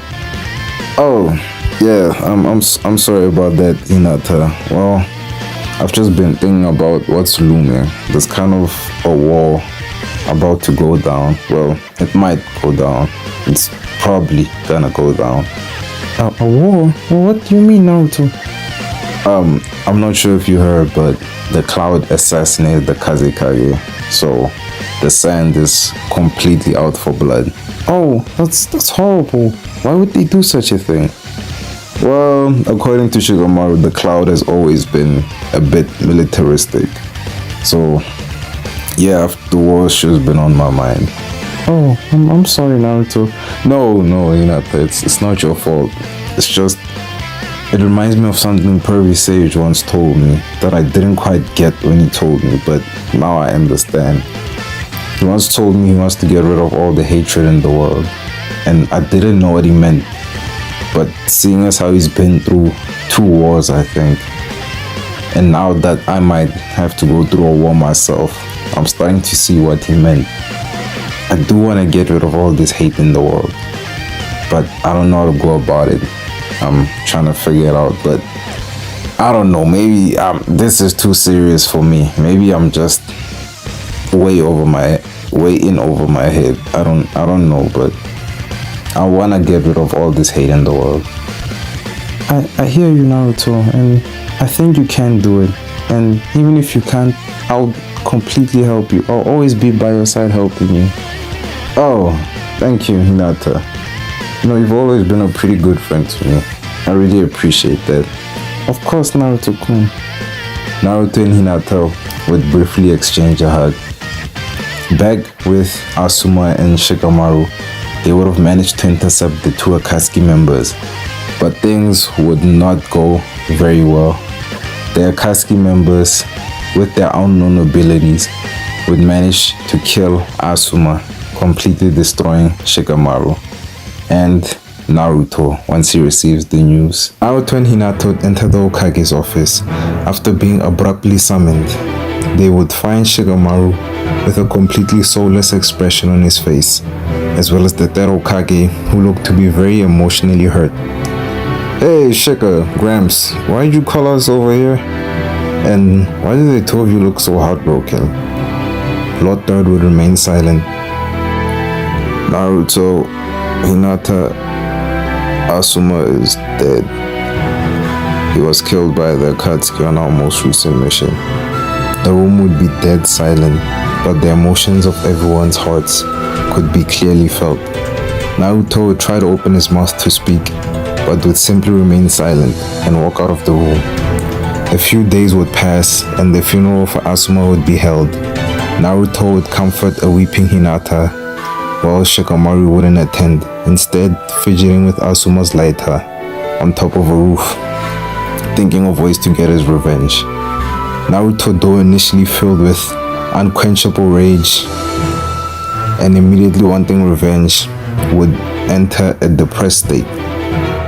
The following day, Shikamaru would be playing shogi with his father and would be confronted on his feelings on Asuma's death. Shikamaru, though initially trying to lash out on his father, telling him he does not know his true feelings, would begin to weep and sob in front of his father, crying out all the feelings he had over Asuma's death. His father would leave his son to grieve. Meanwhile, the third would eventually decide to comfort his adopted grandson. When he returned home, he wouldn't find Naruto in his room, but instead in the forbidden section of the Hokage library. Naruto, what are you doing in here? Gramps, I can do it. I can bring Big Bro back. Naruto, what are you talking about? Hiruzen would then notice Naruto holding the scroll for the reanimation jutsu. Hiruzen would immediately take the scroll out of Naruto's hands. Have you lost your mind, Naruto? You're trying to bring the dead back to life. I forgave you for the Shadow Clone Jutsu, but this is unacceptable, Naruto. Hiruzen would drag Naruto to the dining room table and sit him down for a discussion. This ends now. Asuma is dead. He is not coming back. But nothing, Naruto. He's a ninja. He knew what he was getting into. You have to let him go. Let him go? You can't tell me you just told me to let him go. He was my sensei, my brother. He was all I had, my best friend. He's always been there for me. You want me to let him go? Naruto, calm down and listen to me. Before the Hokage could finish, Naruto would teleport away. Naruto would teleport to the top of the Hokage's stone head, looking over the Leaf Village. After a couple hours, Kakashi would find Naruto. So, this is where you've been hiding. You can tell Gramps I'm not coming home today. Oh no, Naruto, he didn't send me to bring you back. I'm here to back you up. Back me up. I know you want revenge, Naruto. And though he won't tell you, so does Lord Third. I also know you've been set here long enough to have decided on how to get this revenge. Go get your team. I'll meet you at the village gate in an hour. We're going to get those Akatsuki bastards. Kakashi would walk away, and Naruto would head to the Nara compound. When he went to Shikamaru's house, before he could even open the door, Shikamaru, who was laying on top of the roof, would tell him, I'm in. Let's go kill those bastards. Naruto and Shikamaru would head to the Hyuga compound and would find Minato already ready to go. I've been waiting all night for you two. Let's go. I want revenge for Asuma Sensei. They would head to the village gate and leave with Kakashi. Hiruzen would see them leave using his crystal ball. Good luck, Naruto. Avenge Asuma. After a day of tracking, the squad would find the undead duo in a dead forest. Alright guys, that Kakazu guy is bad news. Naruto and Kakashi, you two will have to meet him. Me and Minato will take care of Hidan. The team would immediately rush the zombie duo. Shikamaru would capture the two in a shadow paralysis. Though Kakazu would manage to break out, Naruto and Kakashi would begin a taijutsu exchange with him, while Shikamaru and Minato would lead Hidan into a forest. Naruto would summon a clone. The clone would begin to meditate. After a back and forth with Kakazu had given the clone enough time to gather nature energy, Naruto would disperse the clone and enter Sage mode. Kakashi-sensei, stand back. I got this from here. Naruto would begin to form a Rasen Shuriken. Naruto would throw this Rasen Shuriken. Before Kakazu would dodge, the Rasengan would seemingly vanish, but unbeknownst to him, it would reappear right in front of him, hitting him point blank rage, completely attacking every single cell in his body, nearly killing him. Naruto would then deal the finishing blow, finally killing Kakazu. Back in the forest, Shikamaru would have successfully managed to capture Hidan and managed to throw him in a hole, blown the hole up, and trapped him in there, seemingly for eternity. The squad would return back to the Hidden Leaf Village, feeling happy that they had a chance to avenge Asuma. While all of this was going on, Sasuke would be talking with Danzo. Danzo, it's time. I'm going to kill Itachi. I'm strong enough now. Don't try to stop me. No boy, don't be mistaken. I will not try to stop you. But I have one more request for you. Kill Orochimaru. He's weak now. He needs a new body. This is the only chance you'll get to kill him. Alright, but after I'm done killing Itachi and Orochimaru, I'm done with the Hoot. In fact, I think I'm done with this village. Might leave, but fine. I'll kill Orochimaru. Sasuke would immediately head for Orochimaru's compound and find a sick Orochimaru. Sasuke would try to kill Orochimaru, but Orochimaru would jump out of his own body and reveal his true form as a giant white snake made up of smaller white snakes. Orochimaru would devour Sasuke, trying to absorb his body, but instead Sasuke would use his Sharingan and instead absorb Orochimaru. After doing so, seemingly having killed Orochimaru, Sasuke would search around Orochimaru's compound and find Karin. Hey, Karin, let's go. What's Orochimaru?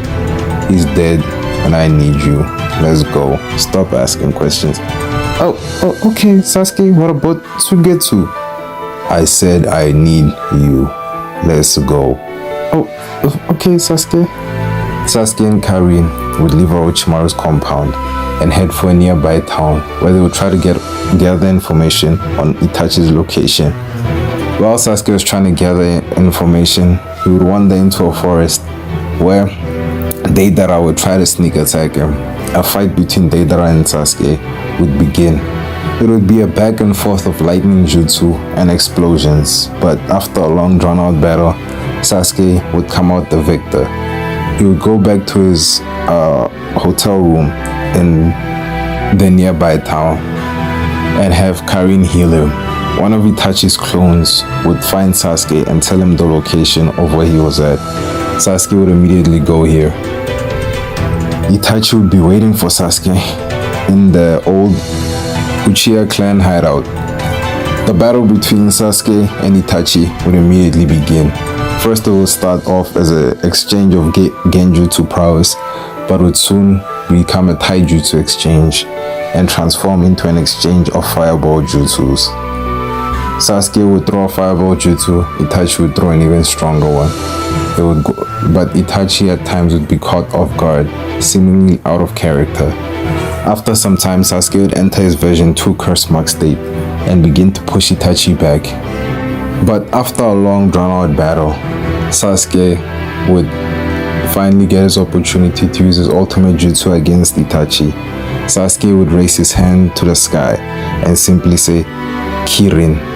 This jutsu would completely obliterate the building they were standing on, but Itachi would just barely manage to survive using Susanoo. Completely out of chakra, this would force Sasuke to use the power that he stole from Orochimaru, which would cause Orochimaru to completely burst out of Sasuke's body. Itachi would use the Totsuka blade to absorb Orochimaru's essence, completely sealing away the snake Sani. Sasuke, being completely powerless, would watch Itachi walk towards him slowly. Eventually, Itachi would simply tap Sasuke on his forehead and die in front of him. Sasuke would also pass out. After an hour or so, Sasuke would wake up to find himself in a strange room, face to face with a man with an orange mask. Hi there, Sasuke. Nice to finally meet you. We need to talk about a couple things. Sasuke would be face to face with Obito. Hey Sasuke, you're finally awake. Who are you? Where am I? My name is Madara Uchiha, and where you are is of no concern. You're safe here. Relax. Madara, I have no idea who you are, but don't you dare mock me by calling yourself an Uchiha. I am the last Uchiha. I killed the other one, and I will kill you too. Calm down, Sasuke. Let me prove it to you.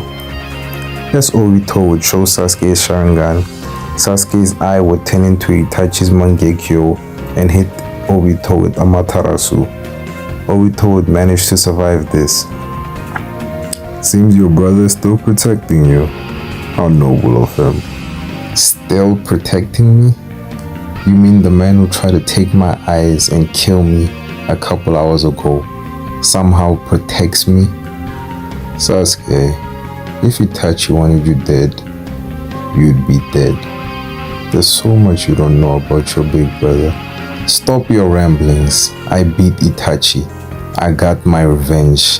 There's nothing more to discuss. If I'm leaving, where's the exit? Calm down, Sasuke. I'll tell you the truth, don't worry. Itachi was sick. He had a disease that ate away at his chakra. When he fought you, he was mostly blind and dying from this disease. What? Itachi was sick? There's so much you don't know. That's why I brought you here. Now your big brother's gone, you can finally hear the truth. Obito would tell Sasuke about Madara and the history of the leaf, as well as the mistreatment of the Uchiha, as well as the reason Itachi slaughtered his own clan. Well, I think I'll give you a moment to absorb what I just told you. As Obito would leave the room, Sasuke would begin to cry as his eyes began to go from the normal Sharingan pattern and form the Mangekyo. Back in the Leaf Village, Jiraiya would be walking with Tsunade, talking about his next mission. Are you out of your mind? You want to go to the Rain Village and find the leader of the Akatsuki? Calm down, Tsunade. It's a simple intel gathering mission. Jiraiya, you know if you go there, you're going to die. You know I'm right. Well, maybe you are right. I still have to go though. Why? If you know you're probably going to die, why do you still want to go? Tsunade, our time is long since passed, but this new generation still needs us. I've had 2 students die. I could have maybe protected both. Now, there's a terrorist group trying to kill my new student, my godson. What type of man would I be if I didn't do everything in my power to protect him? If that means putting my life on the line, then so be it. So there's nothing I can say to change your mind? I'm afraid not. After this conversation, I'm going straight to the Rain Village. Good luck then, but please, don't die. Come on, Tsunade. If you're that worried about me, just bet against me surviving. With your luck, the guy might have a heart attack before I get there. Tsunade would watch Jiraiya walk away with a saddened expression on her face, knowing he's not coming back. After a few days, Jiraiya would infiltrate the Rain Village. It would not take that long for Jiraiya to be discovered and begin to battle Pain. Though Jiraiya would put up a good fight, he would still be killed by Pain. But before he died, he would leave a message on Lord Fukusaku's back. Lord Fukusaku would head back to Mount Myoboku to heal, then proceed to go to the Rain Village. Naruto would be summoned to the Hokage's office and see Lord Fukusaku and Tsunade with the Hokage. Hey, Lord Fukusaku, what brings you to the Leaf Village? It's so strange to see you outside of Mount Myoboku. Oh, Naruto boy, there's no easy way to say this. Jiraiya is dead. The Akatsuki leader killed him. Naruto would feel completely shattered. It was not that long ago that Asuma died. Now Jiraiya was gone as well, both taken by the Akatsuki. Naruto would begin to fall to his knees and begin to hyperventilate, eventually passing out. Tsunade would take him home to receive some rest. Fukusaku would tell the Hokage everything, as well as show him the message Jiraiya left on his back. After showing the Hokage all this information, he would head back to Mount Myoboku. The Hokage would sit in his office feeling completely shattered. He had just lost his son, and now he's lost his former student. But after shedding a few tears, Hiruzen would take the info given to him to the information core to decipher Jiraiya's message. While this was happening, Sasuke, now wanting more vengeance, would be talking with Obito. Sasuke, I will help you get your revenge. I will help you kill the Hokage, Danzo, and the village elders who let your brother suffer. All I ask is you join the Akatsuki and help me fulfill my plans. I'll do whatever it takes to get revenge. Obito would hand Sasuke a robe. Welcome to the Akatsuki. Back in the Leaf Village, Naruto would be depressed and isolate himself. Naruto would spend days not eating or leaving his bed for that matter. Many people would try to talk to him, but he would ignore them, until Shikamaru managed to drag him outside of his house. He would take him to see a pregnant kunai, after which Shikamaru would talk with Naruto. Listen, Naruto, I know you're hurting. Believe me, I do. I really do. But I need your help with this. I'm having a tough time deciphering Jiraiya's message. I'm sure he left this one specifically for you. You're probably the only person who could know what he means. Please look at this and tell me what you think. Shikamaru would hand Naruto the picture of Lord Fukusaku's back.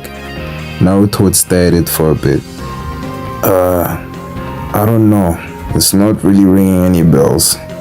Naruto would hand the picture to Shikamaru. It was good talking with you, Shika, but I really need to head home. Naruto would walk away, to Shikamaru's dismay.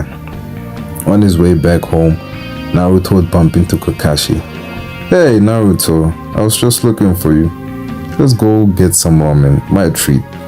Naruto and Kakashi would head to Ichiraku Ramen, and at first they would both be silent, Naruto just eating his food, not talking. Kakashi would finally speak. It doesn't stop hurting. Naruto would stop eating and look at Kakashi. I heard about Jiraiya, and I know you're hurting. I won't lie to you, it will always hurt. I watched my father kill himself, my friend die in front of me. I killed my other friend. I lost my sensei to the Nine Tails. And believe me, I think about their deaths every single day. Before I sleep, once I wake up, and throughout the entire day. The pain doesn't stop. Kakashi Sensei, why are you telling me this? I'm telling you this because I want to show you that even me, who's lost everyone in their life, continues to live on. Live with the pain. Naruto, you must continue to fight and protect those you love, but you can't do that if you're still sobbing. Don't give up. I believe in you, Naruto. Kakashi would pay the tab and leave. Naruto would finish his bowl and head home. He would try to sleep, but spend the whole night thinking about what Kakashi said and the message Jiraiya left. The next day he would head to the intel unit, and though it took a while, after Naruto pointed out Jiraiya's bad handwriting, they would manage to decipher that the message read, "The real one is not amongst them." They would take this intel to the Hokage. About 2 days after this, in the middle of the night, Sasuke wearing an Akatsuki robe would be in the root base, face to face with Danzo. Seems you've betrayed belief. This treachery will cost you your life, Sasuke. Only person dying today is you, Danzo, and the rest of you foolish elders, Sasuke would say while activating his Mangekyo. Obito would kill the two Hokage advisors. Hiruzen would be in his office, getting ready to head home until he would hear a voice and saw a portal forming in front of him. It's awfully late for you to still be up there, Hokage. You are getting a bit old for this job, aren't you? Think it's time you got some rest, wouldn't you agree? Before Hiruzen could attack, he would be sucked into the Kamui dimension. Obito would then spiral away to the root base, where he would find dozens of dead root Anbu, and Sasuke using his Susanoo to hold up Danzo, who had an arm full of closed eyes. Sasuke would say his last words to Danzo. "This is for my brother and for my clan." After Sasuke said this, he would crush Danzo, finally killing him. Obito would approach. "Did you get the third Hokage? If you're ready, I'll take you to him."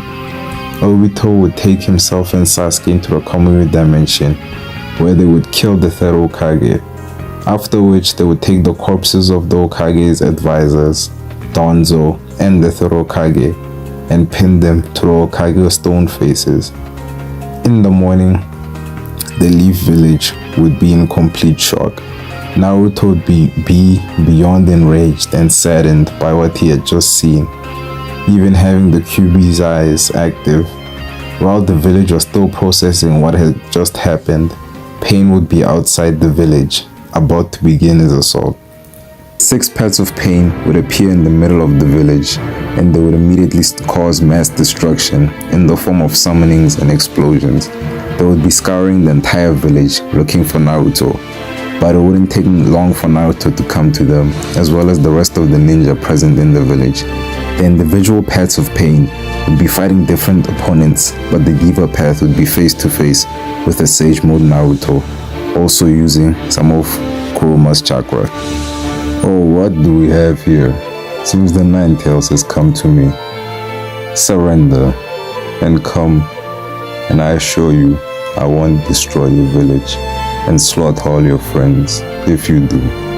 Naruto would remain silent and simply look at Pain with hate-filled eyes. Seems talking is futile. Very well. Pain would use Almighty Pull to immediately pull Naruto to him to stab him with a chakra rod. Naruto used Flying Thunder God to teleport a few meters away. Interesting. Seems you have a few tricks. No matter. They will not save you from a god. Tsunade would summon Katsuyu and have her slugs dispersed throughout the entire village, healing injured shinobi, Tsunade would arrive and back up Naruto. Kakashi would be following right behind her. Lady Tsunade, seems we meet again under similar circumstance. You're that boy, one of Jiraiya's students. I thought you had died. I did die, but now I'm reborn into a god. Stop your ramblings. You killed Jiraiya. I won't forgive you for that. Naruto would use Vanishing Rasengan to hit the Diva Path. You call yourself a god? You're just a damn bastard who killed my master. I'll make you pay for that. Pain, now lying on the ground, would be able to absorb the chakra in the other paths of Pain and begin to float into the sky. You all shall know true pain. Almighty push! The entire Leaf Village would be blown away and destroyed by Pain's almighty push. Naruto was also caught in the blast, having used his Shadow Clones and Flying Thunder God to save anyone he could in that split second. Though he saved Kakashi and Tsunade, as well as a few Leaf Shinobi, Naruto was still caught in the blast and had sustained a few serious injuries and was pretty much out of chakra at this point, giving Pain the perfect opportunity to stab Naruto to the ground using chakra rods. After Pain had received a few more death threats from Naruto, he would tell Naruto about the cycle of hatred and about his past, delivering quite a poetic speech. This would leave Naruto questioning his own morality and where he lies in the grand scheme of the world. But before Pain could take Naruto and go, Shikamaru would put him in a shadow paralysis as Hinata would go in to attack and free Naruto from his chakra rods.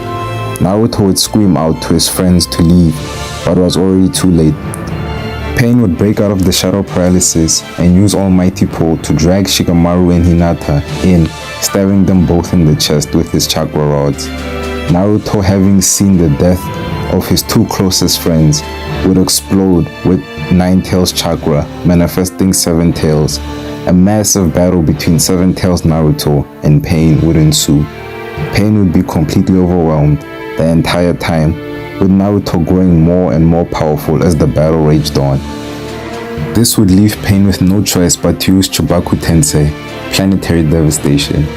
Naruto would be caught in this planetary devastation and would be forced to use more of the Nine Tails chakra, eventually manifesting the 8th tail and taking on the appearance of a fearless Kurama. In his mindscape, Naruto would be prepared to remove the seal on the Nine Tails cage, but his father would stop him. Naruto, now a bit calmed down, would finally meet his father. Naruto would be brought to tears as he finally spoke to his father for the first time. Naruto and Minato would have a brief conversation, but a dense one. Minato would tell Naruto about the masked man he fought during the Nine Tails attack and entrust his son to defeat this man. Naruto, back in his human form, would now be in Sage mode and face off with the Diva Path. With the Diva Path being weakened from his battle with the Nine Tails, this would give Naruto a perfect opportunity to finish the battle. Naruto would use his clones to give him an opening to take down Pain with a Rasengan. After beating Pain, Naruto would take out one of his chakra rods and use it to track down Nagato. Once Naruto made his way to where Nagato was hiding, though Naruto wanted to kill Nagato immediately, he gave him a chance to speak, and after Naruto explained his past, he would have a back and forth philosophical debate with Naruto, in which Naruto would manage to convince Nagato that he will one day bring peace to the ninja world. This would give Naruto a change of heart, and he would give his life to use the Arena Rebirth to bring back all he killed, making amends. Naruto would head back to the Leaf Village. He would nearly collapse, but Kakashi would appear and carry him on his back. Naruto would return to the Leaf Village and be hailed as the hero of Konoha. Months after the Pain assault, the tension between villages would be reaching a boiling point. Having had the assassination of the Kazekage falsely accused upon the Cloud Village, the Cloud Village would take the opportunity to have multiple spies surveying the Sand Village, waiting for a chance to invade. The Leaf Village would be rebuilding. The Mist Village would still be struggling with internal dilemmas and conflicts, whilst the Stone would merely just be monitoring the situations of all the different villages, considering their options for future invasions and alliances. With all this going on, it would be decided that a 5 Kage summit would be held in the coming weeks in a bid to avoid a 4th Great War. Obito would finally decide to set his plans into motion. He would head to the Rain Village to retrieve Nagato's Rinnegan. Sasuke, armed with the Mangekyo Sharingan, would be tasked to track down and capture Killer Bee. Once Obito was in the Rain Village, he would be forced to battle Conan. It would be a very unexpected battle, with Conan managing to apply a lot of pressure on Obito, pushing his Kamui to the limit. This would all crescendo into Conan opening an ocean of billions of paper bombs underneath Obito's feet. This would force him to use Izanagi to save himself and finally stab Conan in the back. But she'd planned for this. A paper clone Conan had secretly made would stab Obito in his Kamui eye, leaving him blinded. Conan would die with a smile on her face. Zetsu, who was always watching, would take and now blinded Obito away. Zetsu would also manage to find Nagato's body now that Conan's paper shrine wasn't concealing it. Left with no other option, Obito would implant both of the Rinnegan eyes. Back in the Leaf Village, Naruto would have spent the last couple months studying the other villages, reading the history of the past great wars. He would constantly ask the newly appointed 5th Hokage, Lady Tsunade, questions about the past war and current ninjas. He was doing all this to try and figure out how to end the conflict between the villages. Naruto would eventually read up on a particularly interesting shinobi. He would head to Shikamaru's house and discuss this further. Yo, Shika, I need your help with something. What is it, Naruto? We need to go to the Cloud Village and look for some guy named Killer Bee. Why exactly would we want to do that? Well, I've been reading a lot about the history of the ninja world and asking a lot of questions. And I found out that Killer Bee is the only person who managed to befriend this tailed beast, the 8 Tails, who's about as stubborn as the 9 Tails. Okay, I already know where this is going. You want to go and ask him how he did it and train under him. Yeah, exactly. Let's go. I already packed my bag. I'll ask Lady Tsunade for permission while you pack yours. I'm your best friend, and because of that, I'll go with you. And make sure you don't do anything stupid and speed up the ninja war. But we gotta ask Tsunade first. There's no way I'm packing a travel bag, then I'm packing it because she said no. Come on, let's go. Naruto and Shikamaru would head to the Hokage's office and try to convince Lady Tsunade to let them go meet Killer Bee. Absolutely not. Killer Bee is one of the most dangerous shinobi in the world. Come on, Lady Tsunade. I'm not going there to fight the guy, just to learn. What if he doesn't want to teach you? This is completely out of the question. I will not have the 2 best young shinobi in the Leaf go out and get themselves killed. A war is looming. Lady Tsunade, hear us out. If things get violent, Naruto can just teleport us back into the village. Besides, if Killer Bee actually decides to train Naruto, having Naruto armed with the power of the 9 Tails would surely be very helpful in this potential upcoming war. Tsunade would ponder for a few seconds. God damn it, this kid makes good points. Fuck. Fine, but you 2 are not going alone. I'm assigning Yamato to accompany you. You are to follow his every instruction. Got it? Yeah, we got it. I got it too, Lady Tsunade. After Yamato was summoned and notified of the mission, the group would head to the Cloud Village. Tsunade would have already sent a messenger hawk to the Raikage. After 2 weeks of travel, Naruto, Shikamaru, and Yamato would arrive in the Cloud Village. The group from the Leaf Village, composed of Shikamaru, Yamato, and of course Naruto, would have made it to the Cloud Village. Whoa, this place is unreal. Looks so beautiful. Yeah, a village in the clouds. Wouldn't mind living here while Konoha is being rebuilt. Alright, you 2, that's enough admiring. We're not here on vacation. This is a rival village. Keep your eyes open and your mouth shut, and hopefully we'll make it out of here without stirring up any trouble. As the team began exploring the Cloud Village, a Cloud Jonin by the name of Darui would approach them. Hey, Leaf Shinobi, we got word from your Hokage you wanted to speak to B. Oh, yes, but we thought maybe we'd have to discuss this matter further with the Raikage. Raikage is busy. He sent me when the gate patrol notified us of your arrival. The name's Darui, by the way. Oh, good to meet you, Darui. I'm Yamato, the Jonin in charge here. Alright, Yamato, I'll keep this short. I got a couple things I have to do myself. The Raikage said you can go talk to B if you want. B isn't in the village right now, but if you head north to the training grounds on the outskirts of the village, you should find him there. Alright, I'm off. Hope that helps. Thank you, Darui. Okay, you two heard him. Let's go. The Leaf Shinobi would take about an hour to make it to the location Darui mentioned, but they would find B, but in his 8 tails form, fighting Sasuke using the Susanoo. Is that B? Fighting a purple skeleton monster? Come on guys, we gotta help B. Naruto would immediately rush in. Naruto, wait, you can't just... damn it. Come on, Shikamaru, we gotta help him. Shikamaru and Yamato would follow behind Naruto. Naruto would immediately weave hand styles. Water style, twin water dragon jutsu. 2 water dragons would burst out of the water nearby, blasting Sasuke's Susanoo, but having no real effect. Damn, that thing's tougher than it looks. Hey, I don't know if you're Killer B, but you look like the 8 tails. I don't know, but I got your back anyway. The name's Naruto, by the way. Yeah, my name's Killer B, as you can clearly see, but I don't need your help, yo. I have no idea why you're rapping, but I like it. Yeah, yo, the name's Naruto. Naruto, shut up. Can't believe you just jumped in. Yeah, you're still too much of a hothead. Wait, what is that thing? Is that someone in there?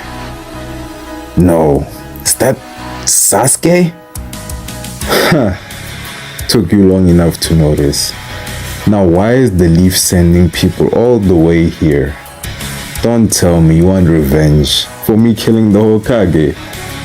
The Leaf team would become silent. Oh, wait, I forgot. No one knew it was me. Whatever, I'll just kill you 3 and take Killer B.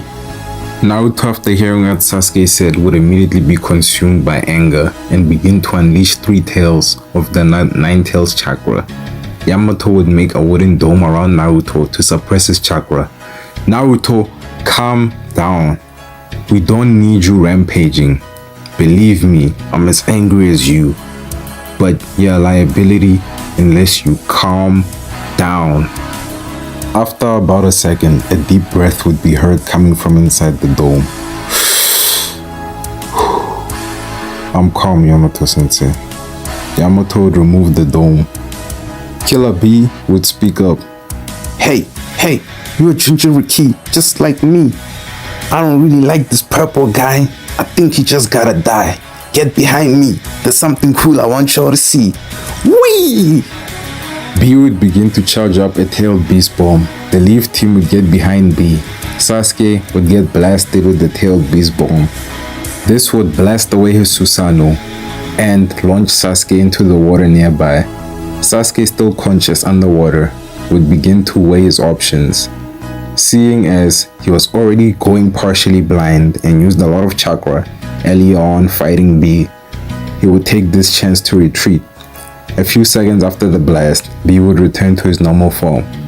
Alright, the job is finally done. Gotta admit, that was a little fun. B would stick his hand out and fist bump Naruto. Yo, so you the guys from the Leaf. Heard Joe wanted to talk to me, so make it brief. As Yamato was about to speak, Naruto would interject. I came here to ask your help to befriend the 9 tails. I heard all about all the other Jinchuriki, and you're the only one in recent history to befriend their tailed beast and have a genuine bond with them. I want that too. B would look deeply into Naruto's eyes. Alright, Naruto, let me talk to Edo. B would go into his mind and talk with the Eight Tails. So, Ado, what you think, yo? He seems like a good kid. Doesn't feel like he's lying. Think you should help him out. You know, it can only be a good thing for more Jinchuriki to have a good relationship with their tail beast. Sounds great to me. Like I said, he seems like a good kid. Alright, Ado, if you think so. B would leave his mind and be looking at Naruto again. Alright, Ado says it's cool. So, yo, you fools, I'ma take y'all to the secret spot. Killer B would take Naruto, Shikamaru, and Yamato to Turtle Island. They would take a boat there. It would take about the better part of a day to get there. B would take the group to the Waterfall of Truth. Naruto would sit on a patch of grass in front of the waterfall and begin to meditate. After a while, he would begin to see himself come out of the waterfall, but it wasn't exactly Naruto. He had his face, clothes, hair, but had red eyes and a very dark aura about him. Who are you? And why do you look like me? How rude, Naruto. No greetings? Just straight to the questions. Huh? Did your parents never teach you any manners? Oh wait, I forgot. They're dead. Naruto would glance at this dark version of himself. Come on, don't give me that look. I haven't even started talking, really. If you're already about to cry now, I don't know what you're gonna do once I really get talking. Just answer my question. Who are you? Okay, I'll answer. So, answer me this. Someone looks like you? Talks like you? I mean, I have your voice. And seemingly knows everything about you. Like that birthmark behind your back. And I know everything about you. Then maybe, just maybe, that person might just be you. Well, the better version, but still you. The better version? Okay, there's only one version, and I'm the best one. Arrogance, I like it, but I did not stutter. I said I'm the better version. I'm the true version of you. I'm also not weak like you. Weak? I'm weak? Whatever. You clearly know nothing about me. Oh, quite the contrary. I know everything about you. How you left Tomonoboku to become stronger and beat the Akatsuki, but somehow allowed everyone you care about to be killed by the Akatsuki. And I mean everyone. If that imbecile Naruto wasn't as weak-minded, almost everyone you know would still be dead. You know what? Clearly, you want to make me mad. I won't entertain you. Actually, I think you will entertain me. Asuma is dead because of you. Jiraiya is dead because of you. Gramps is dead because of you. Because of your weakness. How do you feel when those villagers praise you and you know the only reason they lost everything and could have been dead is because of you? Pain came there for you, not them. Naruto would remain silent and start to look dejected. No. Don't get quiet on me now. You're not weak, right? You're the best version, right? You're strong, right? Talk now. Tell me those lies again. Naruto would begin to walk towards his darker self. Oh, I struck a nerve. Do you want to fight? Okay, bring it on. Naruto would pull his darker self into a hug as his darker self tried to punch him. I'm sorry I let you down. I promise you, no more of our comrades will die. I make this vow to you, to myself. You never have to be mad at me again. Naruto's darker self would begin to shed tears and slowly dissolve into nothingness. Naruto would open his eyes in the real world.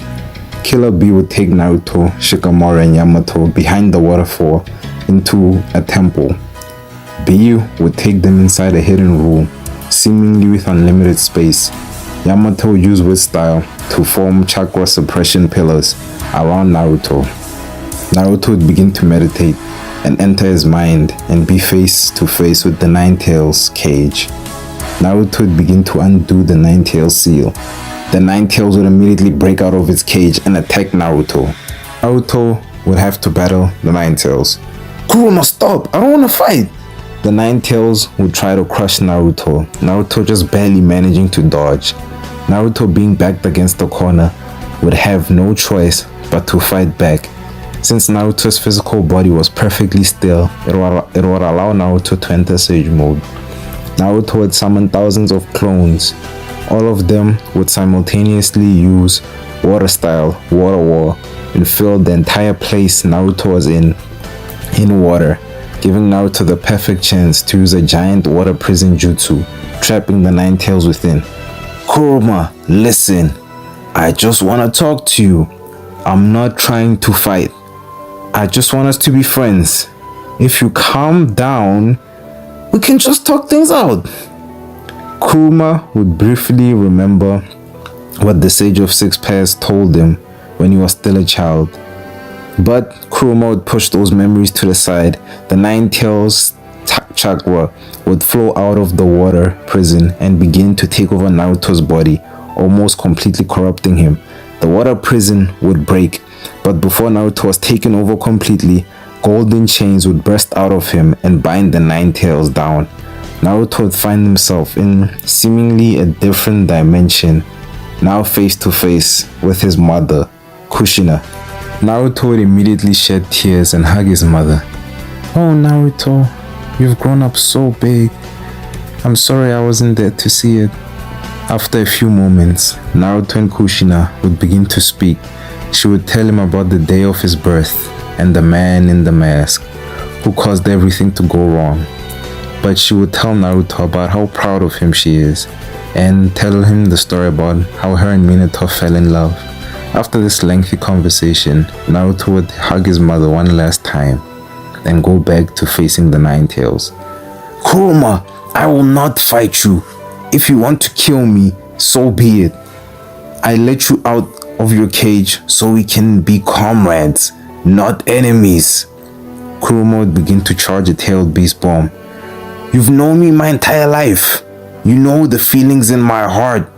Naruto would look deeply into Kuruma's eyes. Kuruma would start to have visions of the Sage of Six Paths. He would begin to remember the words Naruto told him about how he doesn't hate him. Kuruma would fire the tailed beast bomb. But instead of hitting Naruto, it would explode a distance away. Listen, Brad, I'll only trust you because you remind me of the words of my father.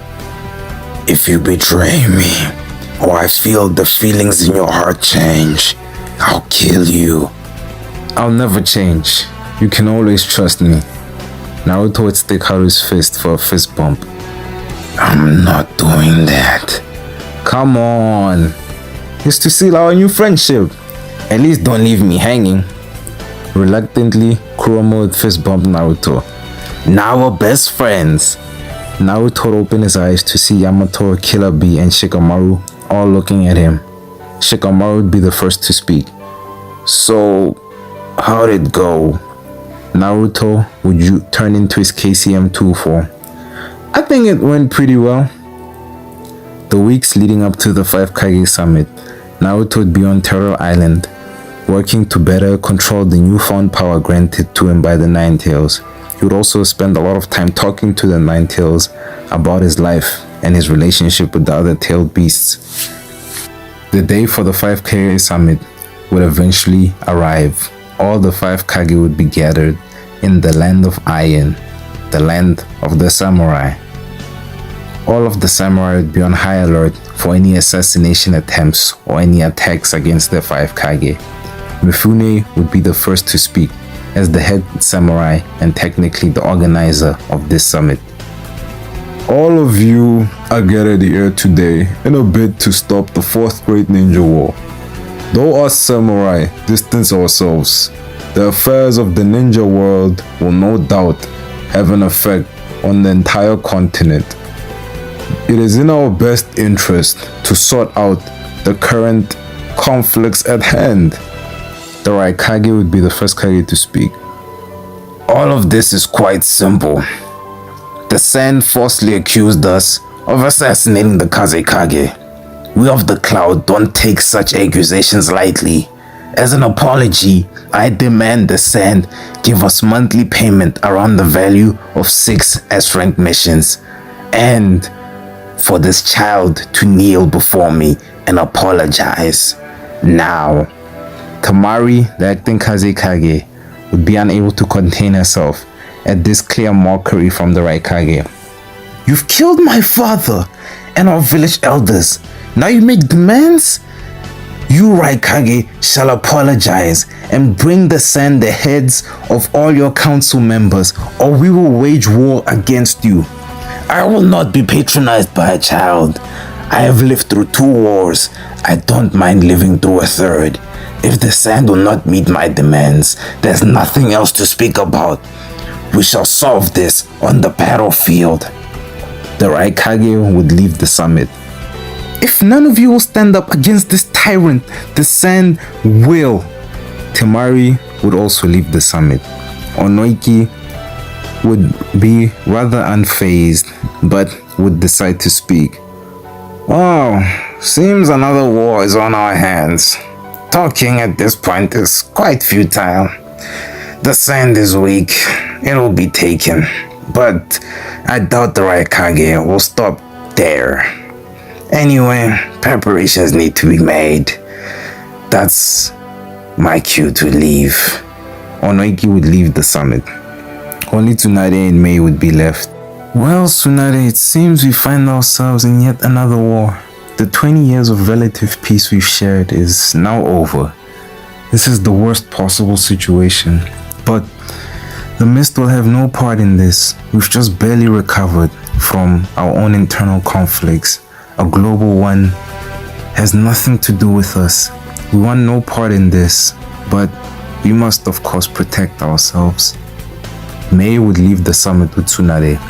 A day after this, while Naruto was having a rap battle with Killer Bee, Tsunade would pour chakra into the flying Raijin kunai that Naruto left with her as a signal for him to return. Yo, Shikamaru, Yamato, Lady Tsunade is calling us back. Yo, Killer Bee, thank you for all your help. I really appreciate it. Maybe we can hang out sometime. Yo, Naruto, anytime. Naruto and Bee would fist bump. Naruto would teleport back into the Hokage's office. Hey, Lady Tsunade. Didn't think you'd run us back so soon, honestly. Did you manage to tame the 9 tails? I would not say tamed. That will probably piss him off, honestly. But yeah, me and him are on good terms. Show me. Naruto would enter his KCM2 form and then go back to normal. Alright, I can feel the power you've gained. I think this should be enough. I am hereby promoting you to the rank of Jonin. You and Shikamaru will lead a platoon of roughly 1,000 shinobi to the Rain Village. Kakashi will lead a platoon of roughly 10,000 ninja to the Grass Village. You two will support each other. These 2 villages will serve as the frontline defense. Naruto, Shikamaru, and Yamato would be very confused. Seeing this, Tsunade would explain. Alright, I see your confusion. I'll keep this short. The Sand is waging war against the Cloud Village. I have no doubt the Stone will join in, but their battle will be against us. The Stone has held a constant grudge against us, and they will no doubt use this opportunity to attack us. So, to prevent a blindsided attack, I will send forces to the Rain and Grass Village, the only points the Stone could access us from. This will serve as a stronghold between us and the Stone Village, as well as the Sand. Yamato would speak. This is almost a repeat of the Second War. Naruto would interject. Emphasis on almost. The difference is now the Rain and Grass Villages don't have any legendary shinobi defending it. The other villagers don't know this. This makes it a perfect stronghold. Tsunade would look impressed. Seems you have a great grasp on the situation. I would have thought Shikamaru would point this out. Shikamaru would finally speak. Forgive my silence, Lady Hokage. All of this is a lot to take in. Mainly, me and Naruto taking control of the Rain Village, while Kakashi takes control of the Grass Village. They both serve as good points of defense and attack once this war starts. But I think you're forgetting something key, Naruto. What am I forgetting? That they're strongholds, not safe havens. They are targets. We're going to be put in the main battle. We'll basically be at the front lines of all the attacks of this war between the cloud and the stone and the sand, and apparently us now. We'll constantly be engaged in battles between the stone village, and once the cloud village finally makes it through the land of hot water, we'll also likely have to engage the cloud village. We'll constantly be bombarded by attacks. And unfortunately, unlike in the second war, we don't have as many legendary shinobi like the three great Sanin and the third Hokage. This will certainly be a troublesome war. Tsunade would cut in. That's why I'm sending you two with your strategic ability and Naruto's power, as well as Kakashi with his experience and strength, and as much strategic know-how as you. I'm sure you can manage to maintain the stronghold in the Rain Village, and Kakashi will surely maintain the stronghold in the Grass Village. Though time is of the essence, we must move quickly. Alright, Naruto, Shikamaru, both of you are dismissed. You can get some rest. I'd like to speak with Yamato alone for a moment. Naruto and Shikamaru would exit the Hokage's office. Yamato, I can't say this in front of those two because they don't know the true nature of war. But I have a great concern that the Sand Village, even though we have an alliance, plans to betray us. They have yet to ask for any help in the matter against the Cloud Village. It's clear that they view us as an enemy, but I'm not quite sure. I need you to infiltrate the Sand Village and spy on them. If you discover any treachery, I need you to relay this back to the village and cause as much devastation upon the sand as you possibly can and escape. Alright, Lady Hokage, it will be done. I will leave at once. With everything reaching a boiling point, the Fourth Great Ninja War would finally begin. Other great nations would be preparing for the Fourth Great Ninja War. Though the conflict is primarily between the Sand and the Cloud Village, the Stone Village would still hold a massive grudge towards the Leaf Village due to the past wars these villages had between each other. The Sand Village, though on paper is an ally of the Leaf Village, they do hold a lot of resentment towards the Leaf due to the fact that the Leaf is situated within a vast, botanically prosperous landscape, while the Sand Village is situated within a barren desert with little to no resources. The Cloud Village has always looked for any excuse to undermine the Leaf Village because they are the greatest threat to the Leaf Village, and any opportunity that they could receive to destroy it, they would immediately take. The Mist Village has never shown any direct aggression to the Leaf, but seeing as how they specialize in espionage and assassination, and how they almost could have potentially destroyed the Leaf using Rin as a suicide bomb of sorts, it's not a good sign that the Mist is showing little to no interest in this war. It's almost the worst possible sign. It's almost a guarantee that they are planning something underhanded. But Tsunade is well aware of this, having lived through two separate great wars in which the Leaf was the main target. The Leaf Village has a monopoly on receiving missions because they offer the cheapest missions. Destroying the Leaf Village would open doors for more money to come to the other villages, as well as getting rid of the most powerful ninja village. The Sand had already started making negotiations with the Stone Village. Tamaru had managed to get a personal audience with Anoki within the Stone Village. Before you speak, I commend you, child. Your father was never as brave as you, or rather, as foolish as to enter the Stone Village. Tsuchikage, I only came here to speak with you. I'm not here for any conflict.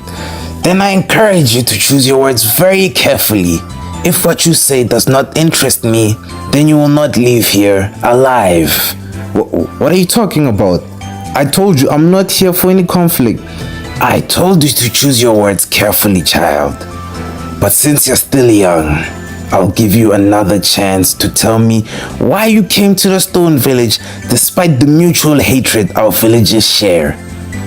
I want the Stone Village's alliance against the Cloud.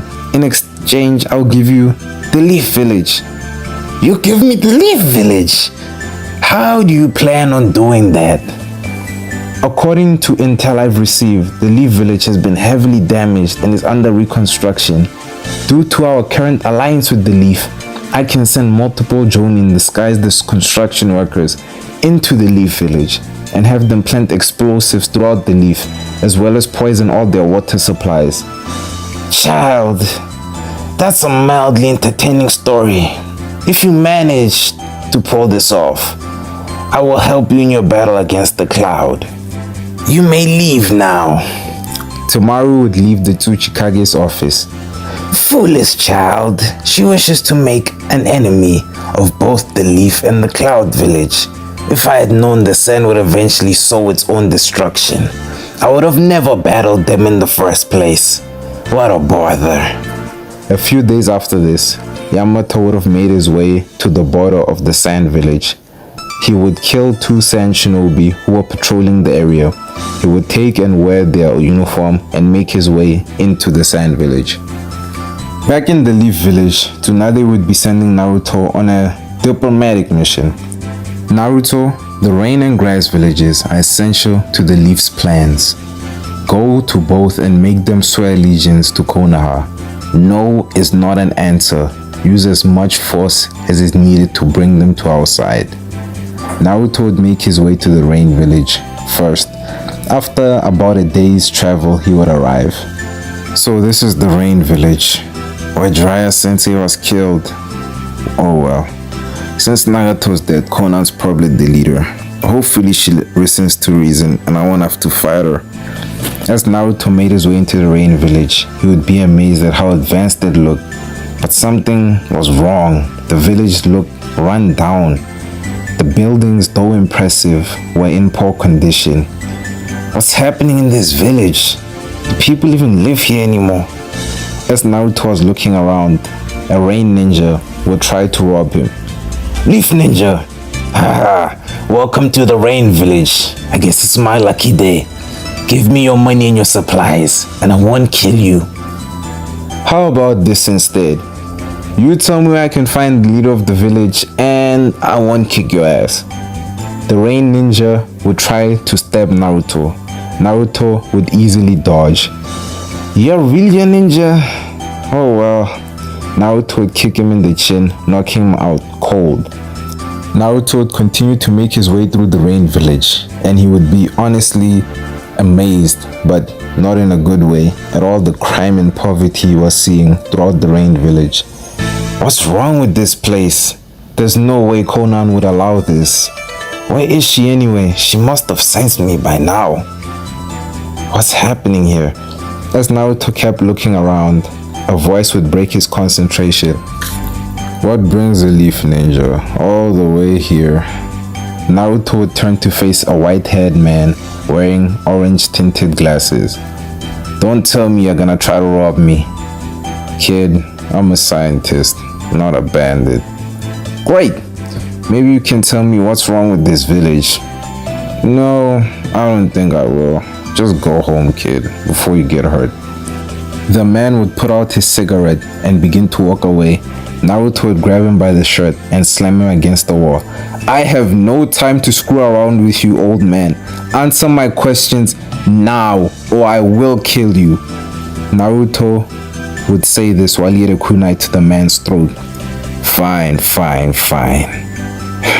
What do you want to know, kid? Where can I find the leader of this village? You're out of luck. She was killed a few months ago. Ever since then, the village has been thrown into chaos. Conan's dead? Who could possibly do that? So you're telling me there's been no leader for months? With Lord Pain's disappearance and Lady Angel's death, the village didn't just lose its leaders, it lost its religion. No one would dare try and replace God. All that's happened is the ninja in this village turned into criminals, taking whatever they wanted. All the scientists and engineers who developed this great village have fled out of fear. Then why are you still here? This is my home. I was born here.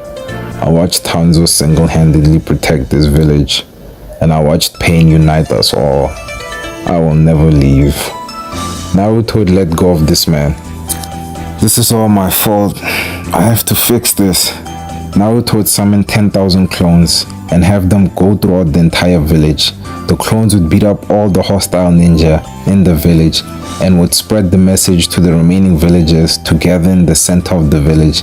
Thousands of rain villagers would be in the middle of the village within the hour. My name is Naruto Uzumaki. I am the man who killed Pain. All the villagers would be enraged at this. They would start rioting. Naruto would transform into his Kurama avatar. I don't care how you feel. Pain entrusted this village to me. The villagers, now afraid, would remain quiet. All of you, listen. I will not let this village destroy itself. This village will be now under Konoha. Keep your name, keep your headbands, but all of you are now a part of Konoha. I will not be the leader of this village, but I'm sure the Hokage will send somebody far more experienced and better suited than me. I will instead be the protector. Any lawlessness from now on shall be met with extreme punishment. Naruto would say this while he charged the tailed beast bomb and launched it outside the village. The fourth great ninja war has already been started. The Leaf Ninja will use this village as a stronghold. I promise no harm will come to this village or any of you. Naruto would deactivate his QB chakra avatar and be back on ground level with the villagers. I will leave my clones in this village for now until more Leaf Shinobi arrive. I will remind all of you, this is not a request. I am your new god. Naruto would make his way out of the rain village and head to the grass village. Jiraiya Sensei, Nagato, I promise I will bring peace to the ninja world, even if I have to shove it down everybody's throat. Sasuke would be training with his newfound Eternal Mangekyo abilities, having recently implanted his brother's eyes. He would be burning up and slicing up white Zetsu clones. Brother, with these eyes and Madara's help, I can make a new world. I wouldn't be so sure, Sasuke. Zetsu, what does Madara want now? No, Sasuke. I come alone. I need your help. I'm not interested. Leave me alone. Sasuke, the masked man calling himself Madara, is a fraud. His real name is Obito Uchiha. I had my doubts. I really don't care who he is, as long as our goals align. That's the thing, Sasuke. Your goals don't align. Obito is nothing more than a heartbroken fool. The new world he intends to make is merely a dream world, a genjutsu. He doesn't want the new world, he just wants to run from this one. So he's a coward. Pathetic. I guess my time with that Katsuki is over. One more thing, Sasuke. Obito is the one who caused the Nine Tails attack and helped in the massacre of your clan. Sasuke would become enraged. What? He told me he had nothing to do with the Nine Tails attack. That bastard, I'll kill him. Yes, Sasuke. He's weak now. He's lost his Kamui and he's nowhere near as good with the Rinnegan as Nagato. If you manage to take him on, you can beat him. I'll take over his body and bring the real Madara Uchiha back. I don't care what you do with him. I'm going to kill this Obito. Black Zetsu would simply smile after hearing this. Sasuke would step out of the hideout in the mountain's graveyard. He would find Obito and Kisame. Sasuke, perfect timing. We're discussing how to get the last tailed beast. Yeah, I'll get the 8 tails. You'll go after the 9 tails. Both of you, shut up. Obito, you told me you didn't cause the 9 tails attack. Calm down, Sasuke. I can explain. I'm done listening to you. Well, seems Itachi's little brother has gotten a big head. It's time I cut it off. Kisame would immediately charge at Sasuke. Sasuke would waste no time and he would activate his Susanoo and Samehada would bounce off of it. Sasuke would use Blaze Release to impale Kisame. Samehada would try to absorb the Amaterasu, but the black flames would be too hot for it to absorb. Though Kisame knew it was pointless, he would still try to fill the area with water. Sasuke's Susanoo arm would grab Kisame and crush him, brutally killing him. Obito, seeing reasoning with Sasuke is futile, would harden his resolve and face Sasuke. Though Obito isn't as skillful with the Rinnegan as Naruto, he's still quite dangerous. Sasuke would try to use Blaze Release on Obito, but he would absorb it and use Universal Pull and drag Sasuke out of his Susanoo. As Obito was going to stab him with the Chakra Rod, Sasuke would parry with his sword. Sasuke would use Lightning Chakra on his sword and try to cut Obito's hands off, but Obito would grab the blade and begin draining the chakra. While the battle was beginning to ramp up, Black Zetsu would sneak up behind Obito and stab him in the back. Black Zetsu's arm would cleanly go through Obito's chest. Sasuke would use this opening to cut off Obito's arms and stab him in the chest as well. Sasuke would jump back as Black Zetsu began to cover Obito's body. You've done well, Sasuke. Now time for Madara to return. Rene Rebirth. A single beam of light would flicker back into the hideout. Immediately Sasuke would be on edge as he felt an enormous chakra signature appear. Sasuke would activate his Sharingan as footsteps approached slowly. Eventually, Madara would come out of the darkness, though he had no eyes. Welcome back, Madara. Zetsu, give me my eyes and tell me what's happened while I've slumbered. Madara would be armed with his Rinnegan once more. Zetsu would tell Madara all about the major events that have taken place over the past 20 years. After hearing all of this, the first thing Madara would do is try to summon the 9 tails. Naruto, on his way to the hidden grass village, would get a sharp stabbing pain in his stomach. Kurama would be utterly terrified. Oh wow, seems the 9 tails has gotten a host. What are you saying, Zetsu? A war? Another war? How predictable. Always conflict, no matter the generation. After saying this, Madara would finally acknowledge Sasuke's presence. Sasuke would assume his battle stance. Relax, young Uchiha. I have no reason to attack you. In fact, I want you to join me. From what Zetsu tells me, we are the last 2 living Uchiha. Join you? To do what? Cast the Genjutsu on the world? I don't think so. Interesting. You stand before me and have the bravery to defy me. Those eyes of yours. Maybe your words hold some weight. Tell me, boy, what are your goals? At first, Sasuke would be hesitant to speak, but after sizing up Madara and understanding a fight would not end well, he would tell Madara his plans to kill all the Kage and rule from the shadows with an iron fist. This would mildly pique Madara's interest. Zetsu, is my white Zetsu army still there?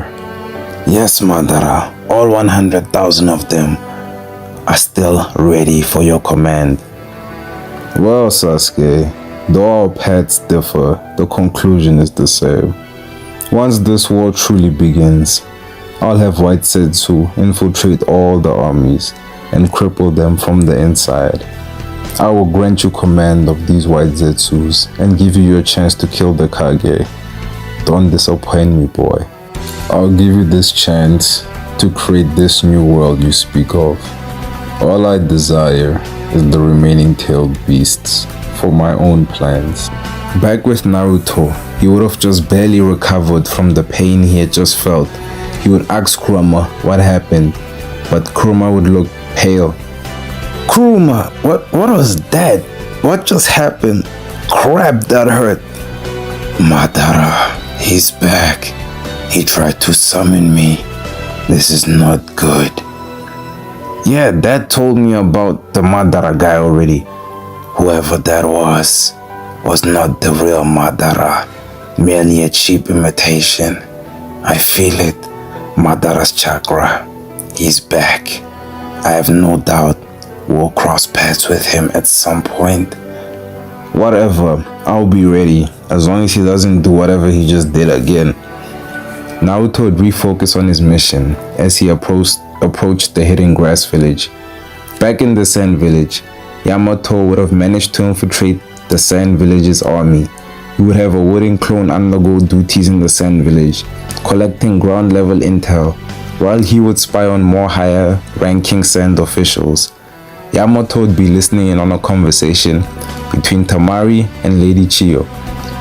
Are you out of your mind, Tamari? The Stone Village cannot be trusted.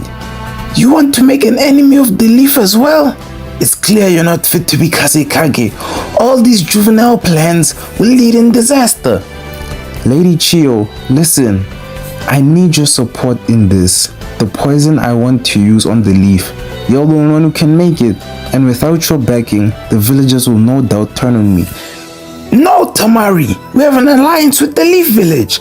I'm sure if we request their help in the war, they will no doubt help us. Lady Chiyo, how long can we pretend we do not resent the Leaf? If we ask for their help, we will further be considered just another puppet nation for the Leaf Village. So instead of the Leaf Village, you ask the Stone Village, the village we are constantly at battle with, for help? It can work. The Stone has the largest military. They can easily fend off the Cloud Village. Tamari, I will forgive you because you are clearly blinded by grief and hatred.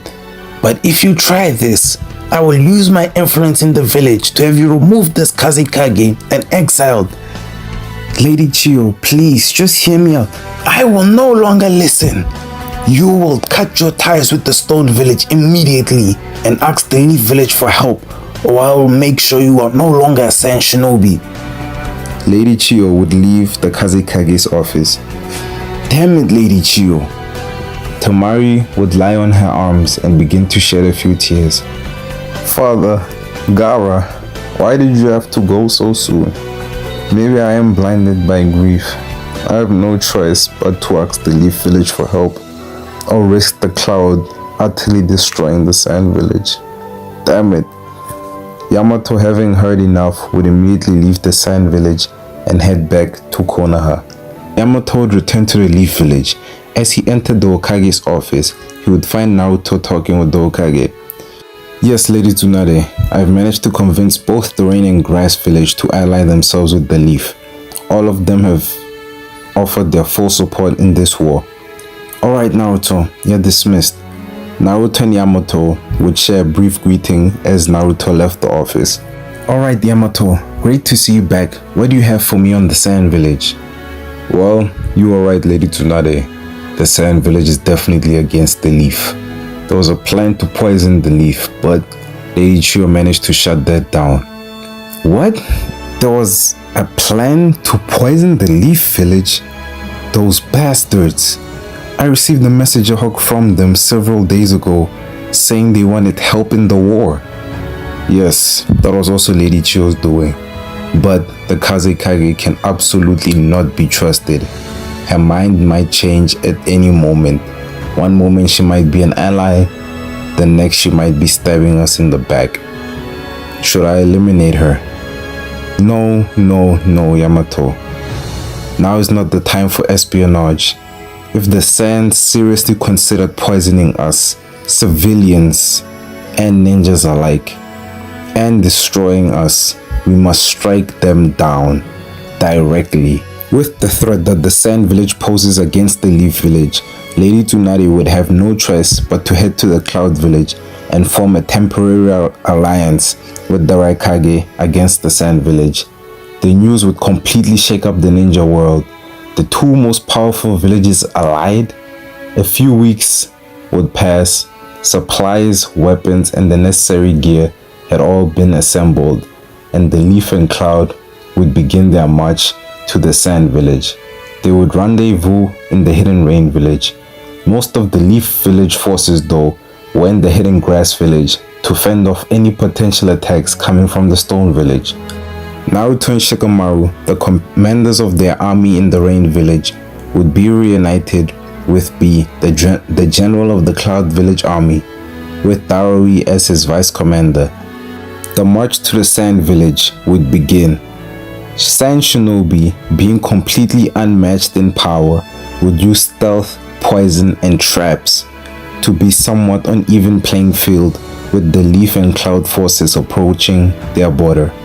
The first assault of the war campaign would begin as the Leaf and Cloud Village forces entered the desert. An army of puppeteers led by Konkoro would confront them.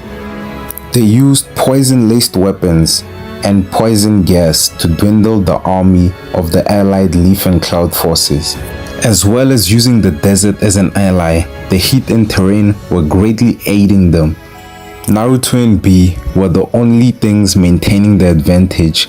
Though their tailed beast could heal the damage from the poison, it still greatly affected their ability to battle, but they still had enough power to protect the allied Leaf and Cloud forces from absolute annihilation on their first campaign.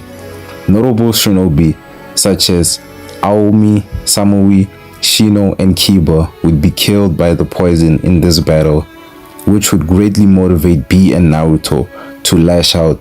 The battle would drag for 2 days.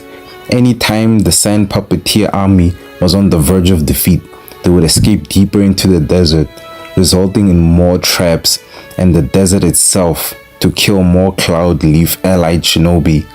Though Kankura's army of puppeteers would eventually be defeated, the Cloud Leaf allied army had to retreat back to the Rain Village, since setting up any type of camp in the desert would be a death sentence. Though they had lost so many more shinobi than expected to the Sand Village, they still managed to cripple the most effective division of the Sand Village army. As Naruto's part of the army was recovering, near the border between the Stone Village and the Hidden Grass Village, the Stone Village had finally decided to make their move and was in a pitched battle against the army led by Kakashi.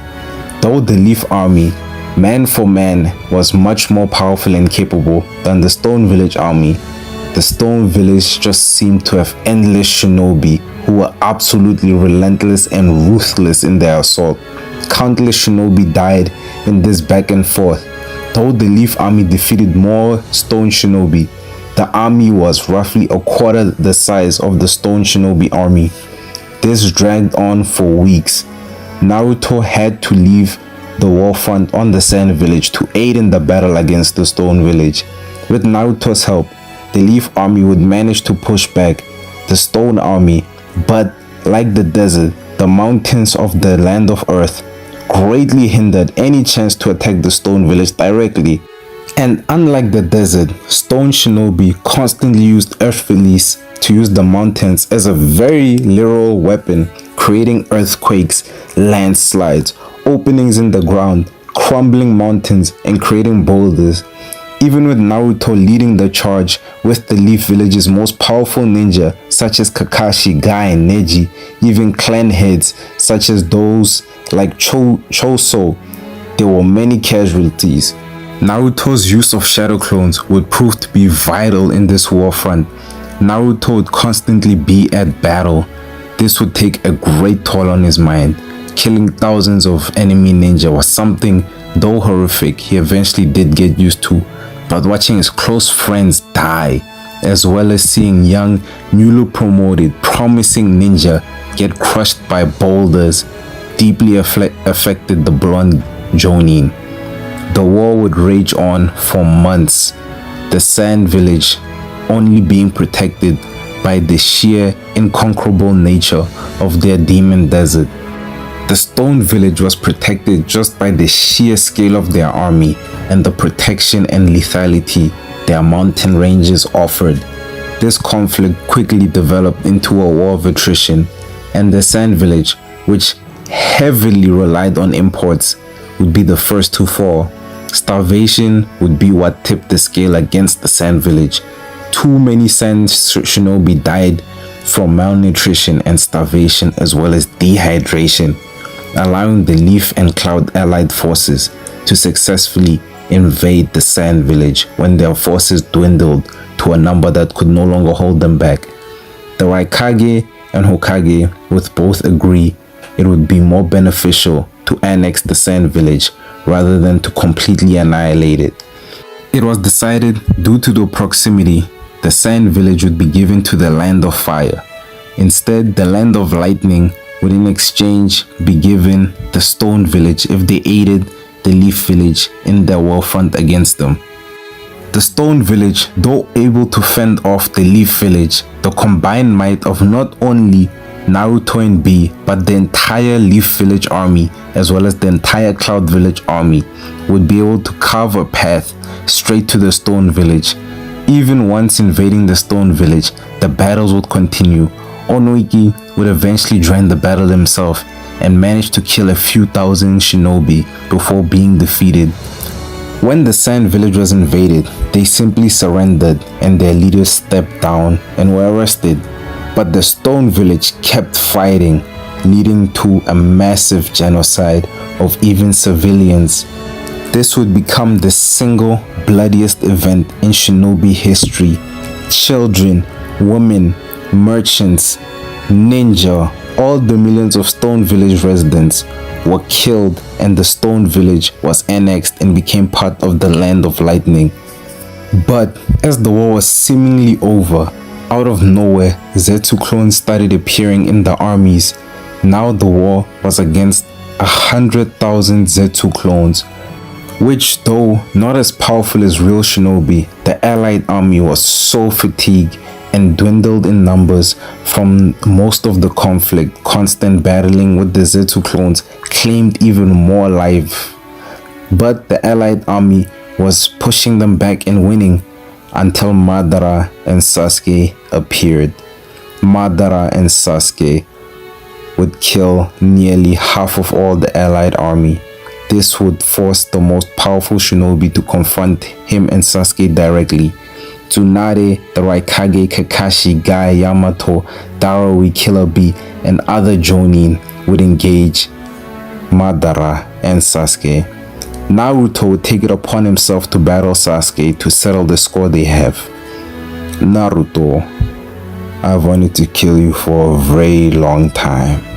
Any last words? No, not really. I'm just gonna kill you, then kill Madara. Let's keep this short. People's lives are on the line. The battle between Naruto and Sasuke would begin. They would begin with a fierce taijutsu clash. Though Sasuke, in terms of technique, was much superior to Naruto, Naruto just completely eclipsed him in terms of speed and raw ability. For every hit Sasuke landed, Naruto landed one of his own that hit much harder and much quicker than Sasuke. Naruto could take everything Sasuke was dishing out to him in terms of taijutsu, but Sasuke could not deal with Naruto. It quickly devolved into Naruto using the Kyuubi's chakra and Sasuke trying to fend them off with Susanoo. Sasuke would try to use Blaze Release, but the Nine-Tails chakra would act as a protective layer against Sasuke.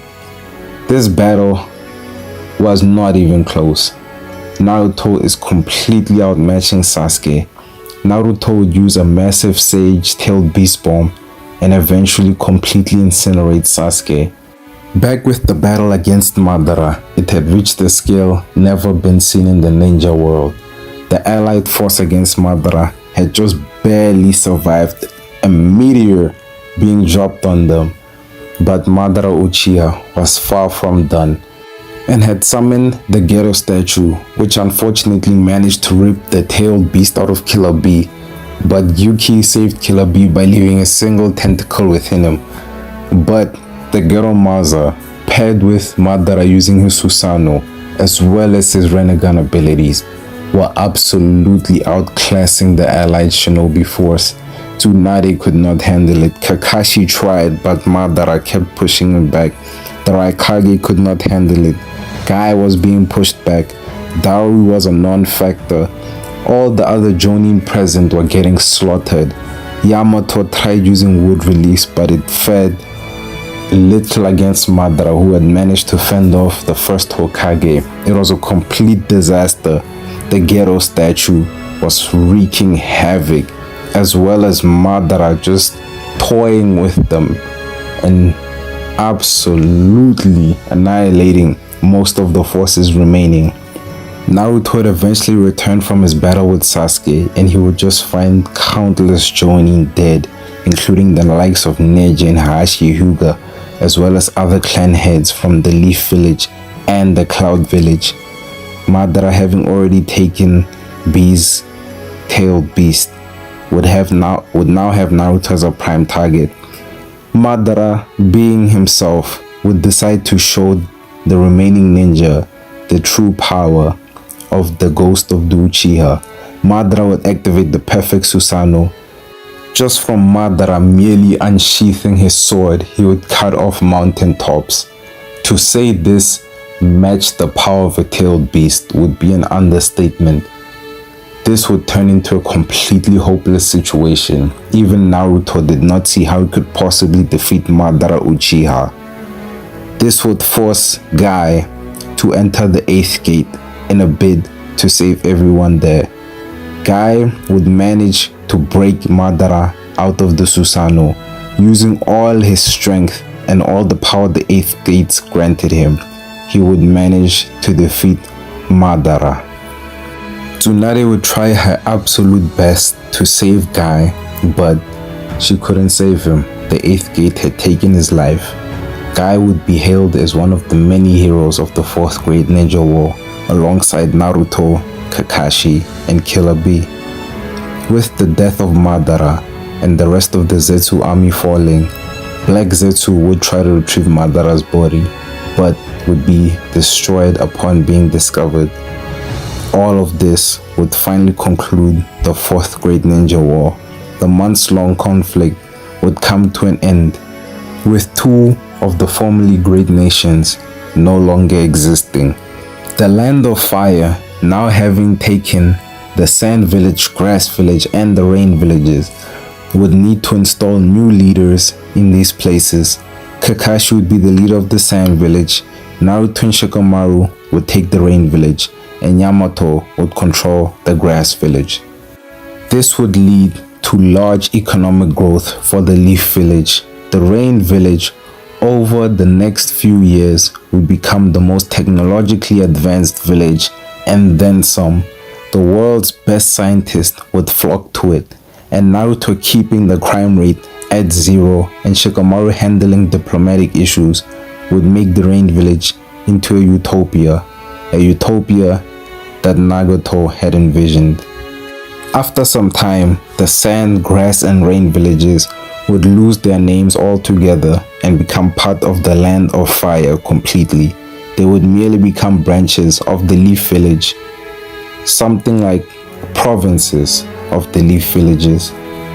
The Land of Rivers would also be annexed as well, seeing as it was between the Sand and Leaf Village. The three great nations, after all the destruction of the 4th Great Ninja War, would enter a peace treaty. A decade later, Naruto would finally marry Hinata and have 2 children by her. Tsunade, having been Hokage for 14 years, would eventually step down, and Naruto would be the 6th Hokage of the Hidden Leaf Village. The ninja world, for the first time in its history, would finally know peace. Alright guys, that will do it for today's What If. Thank you very much for watching. I hope you enjoyed it, and until next time.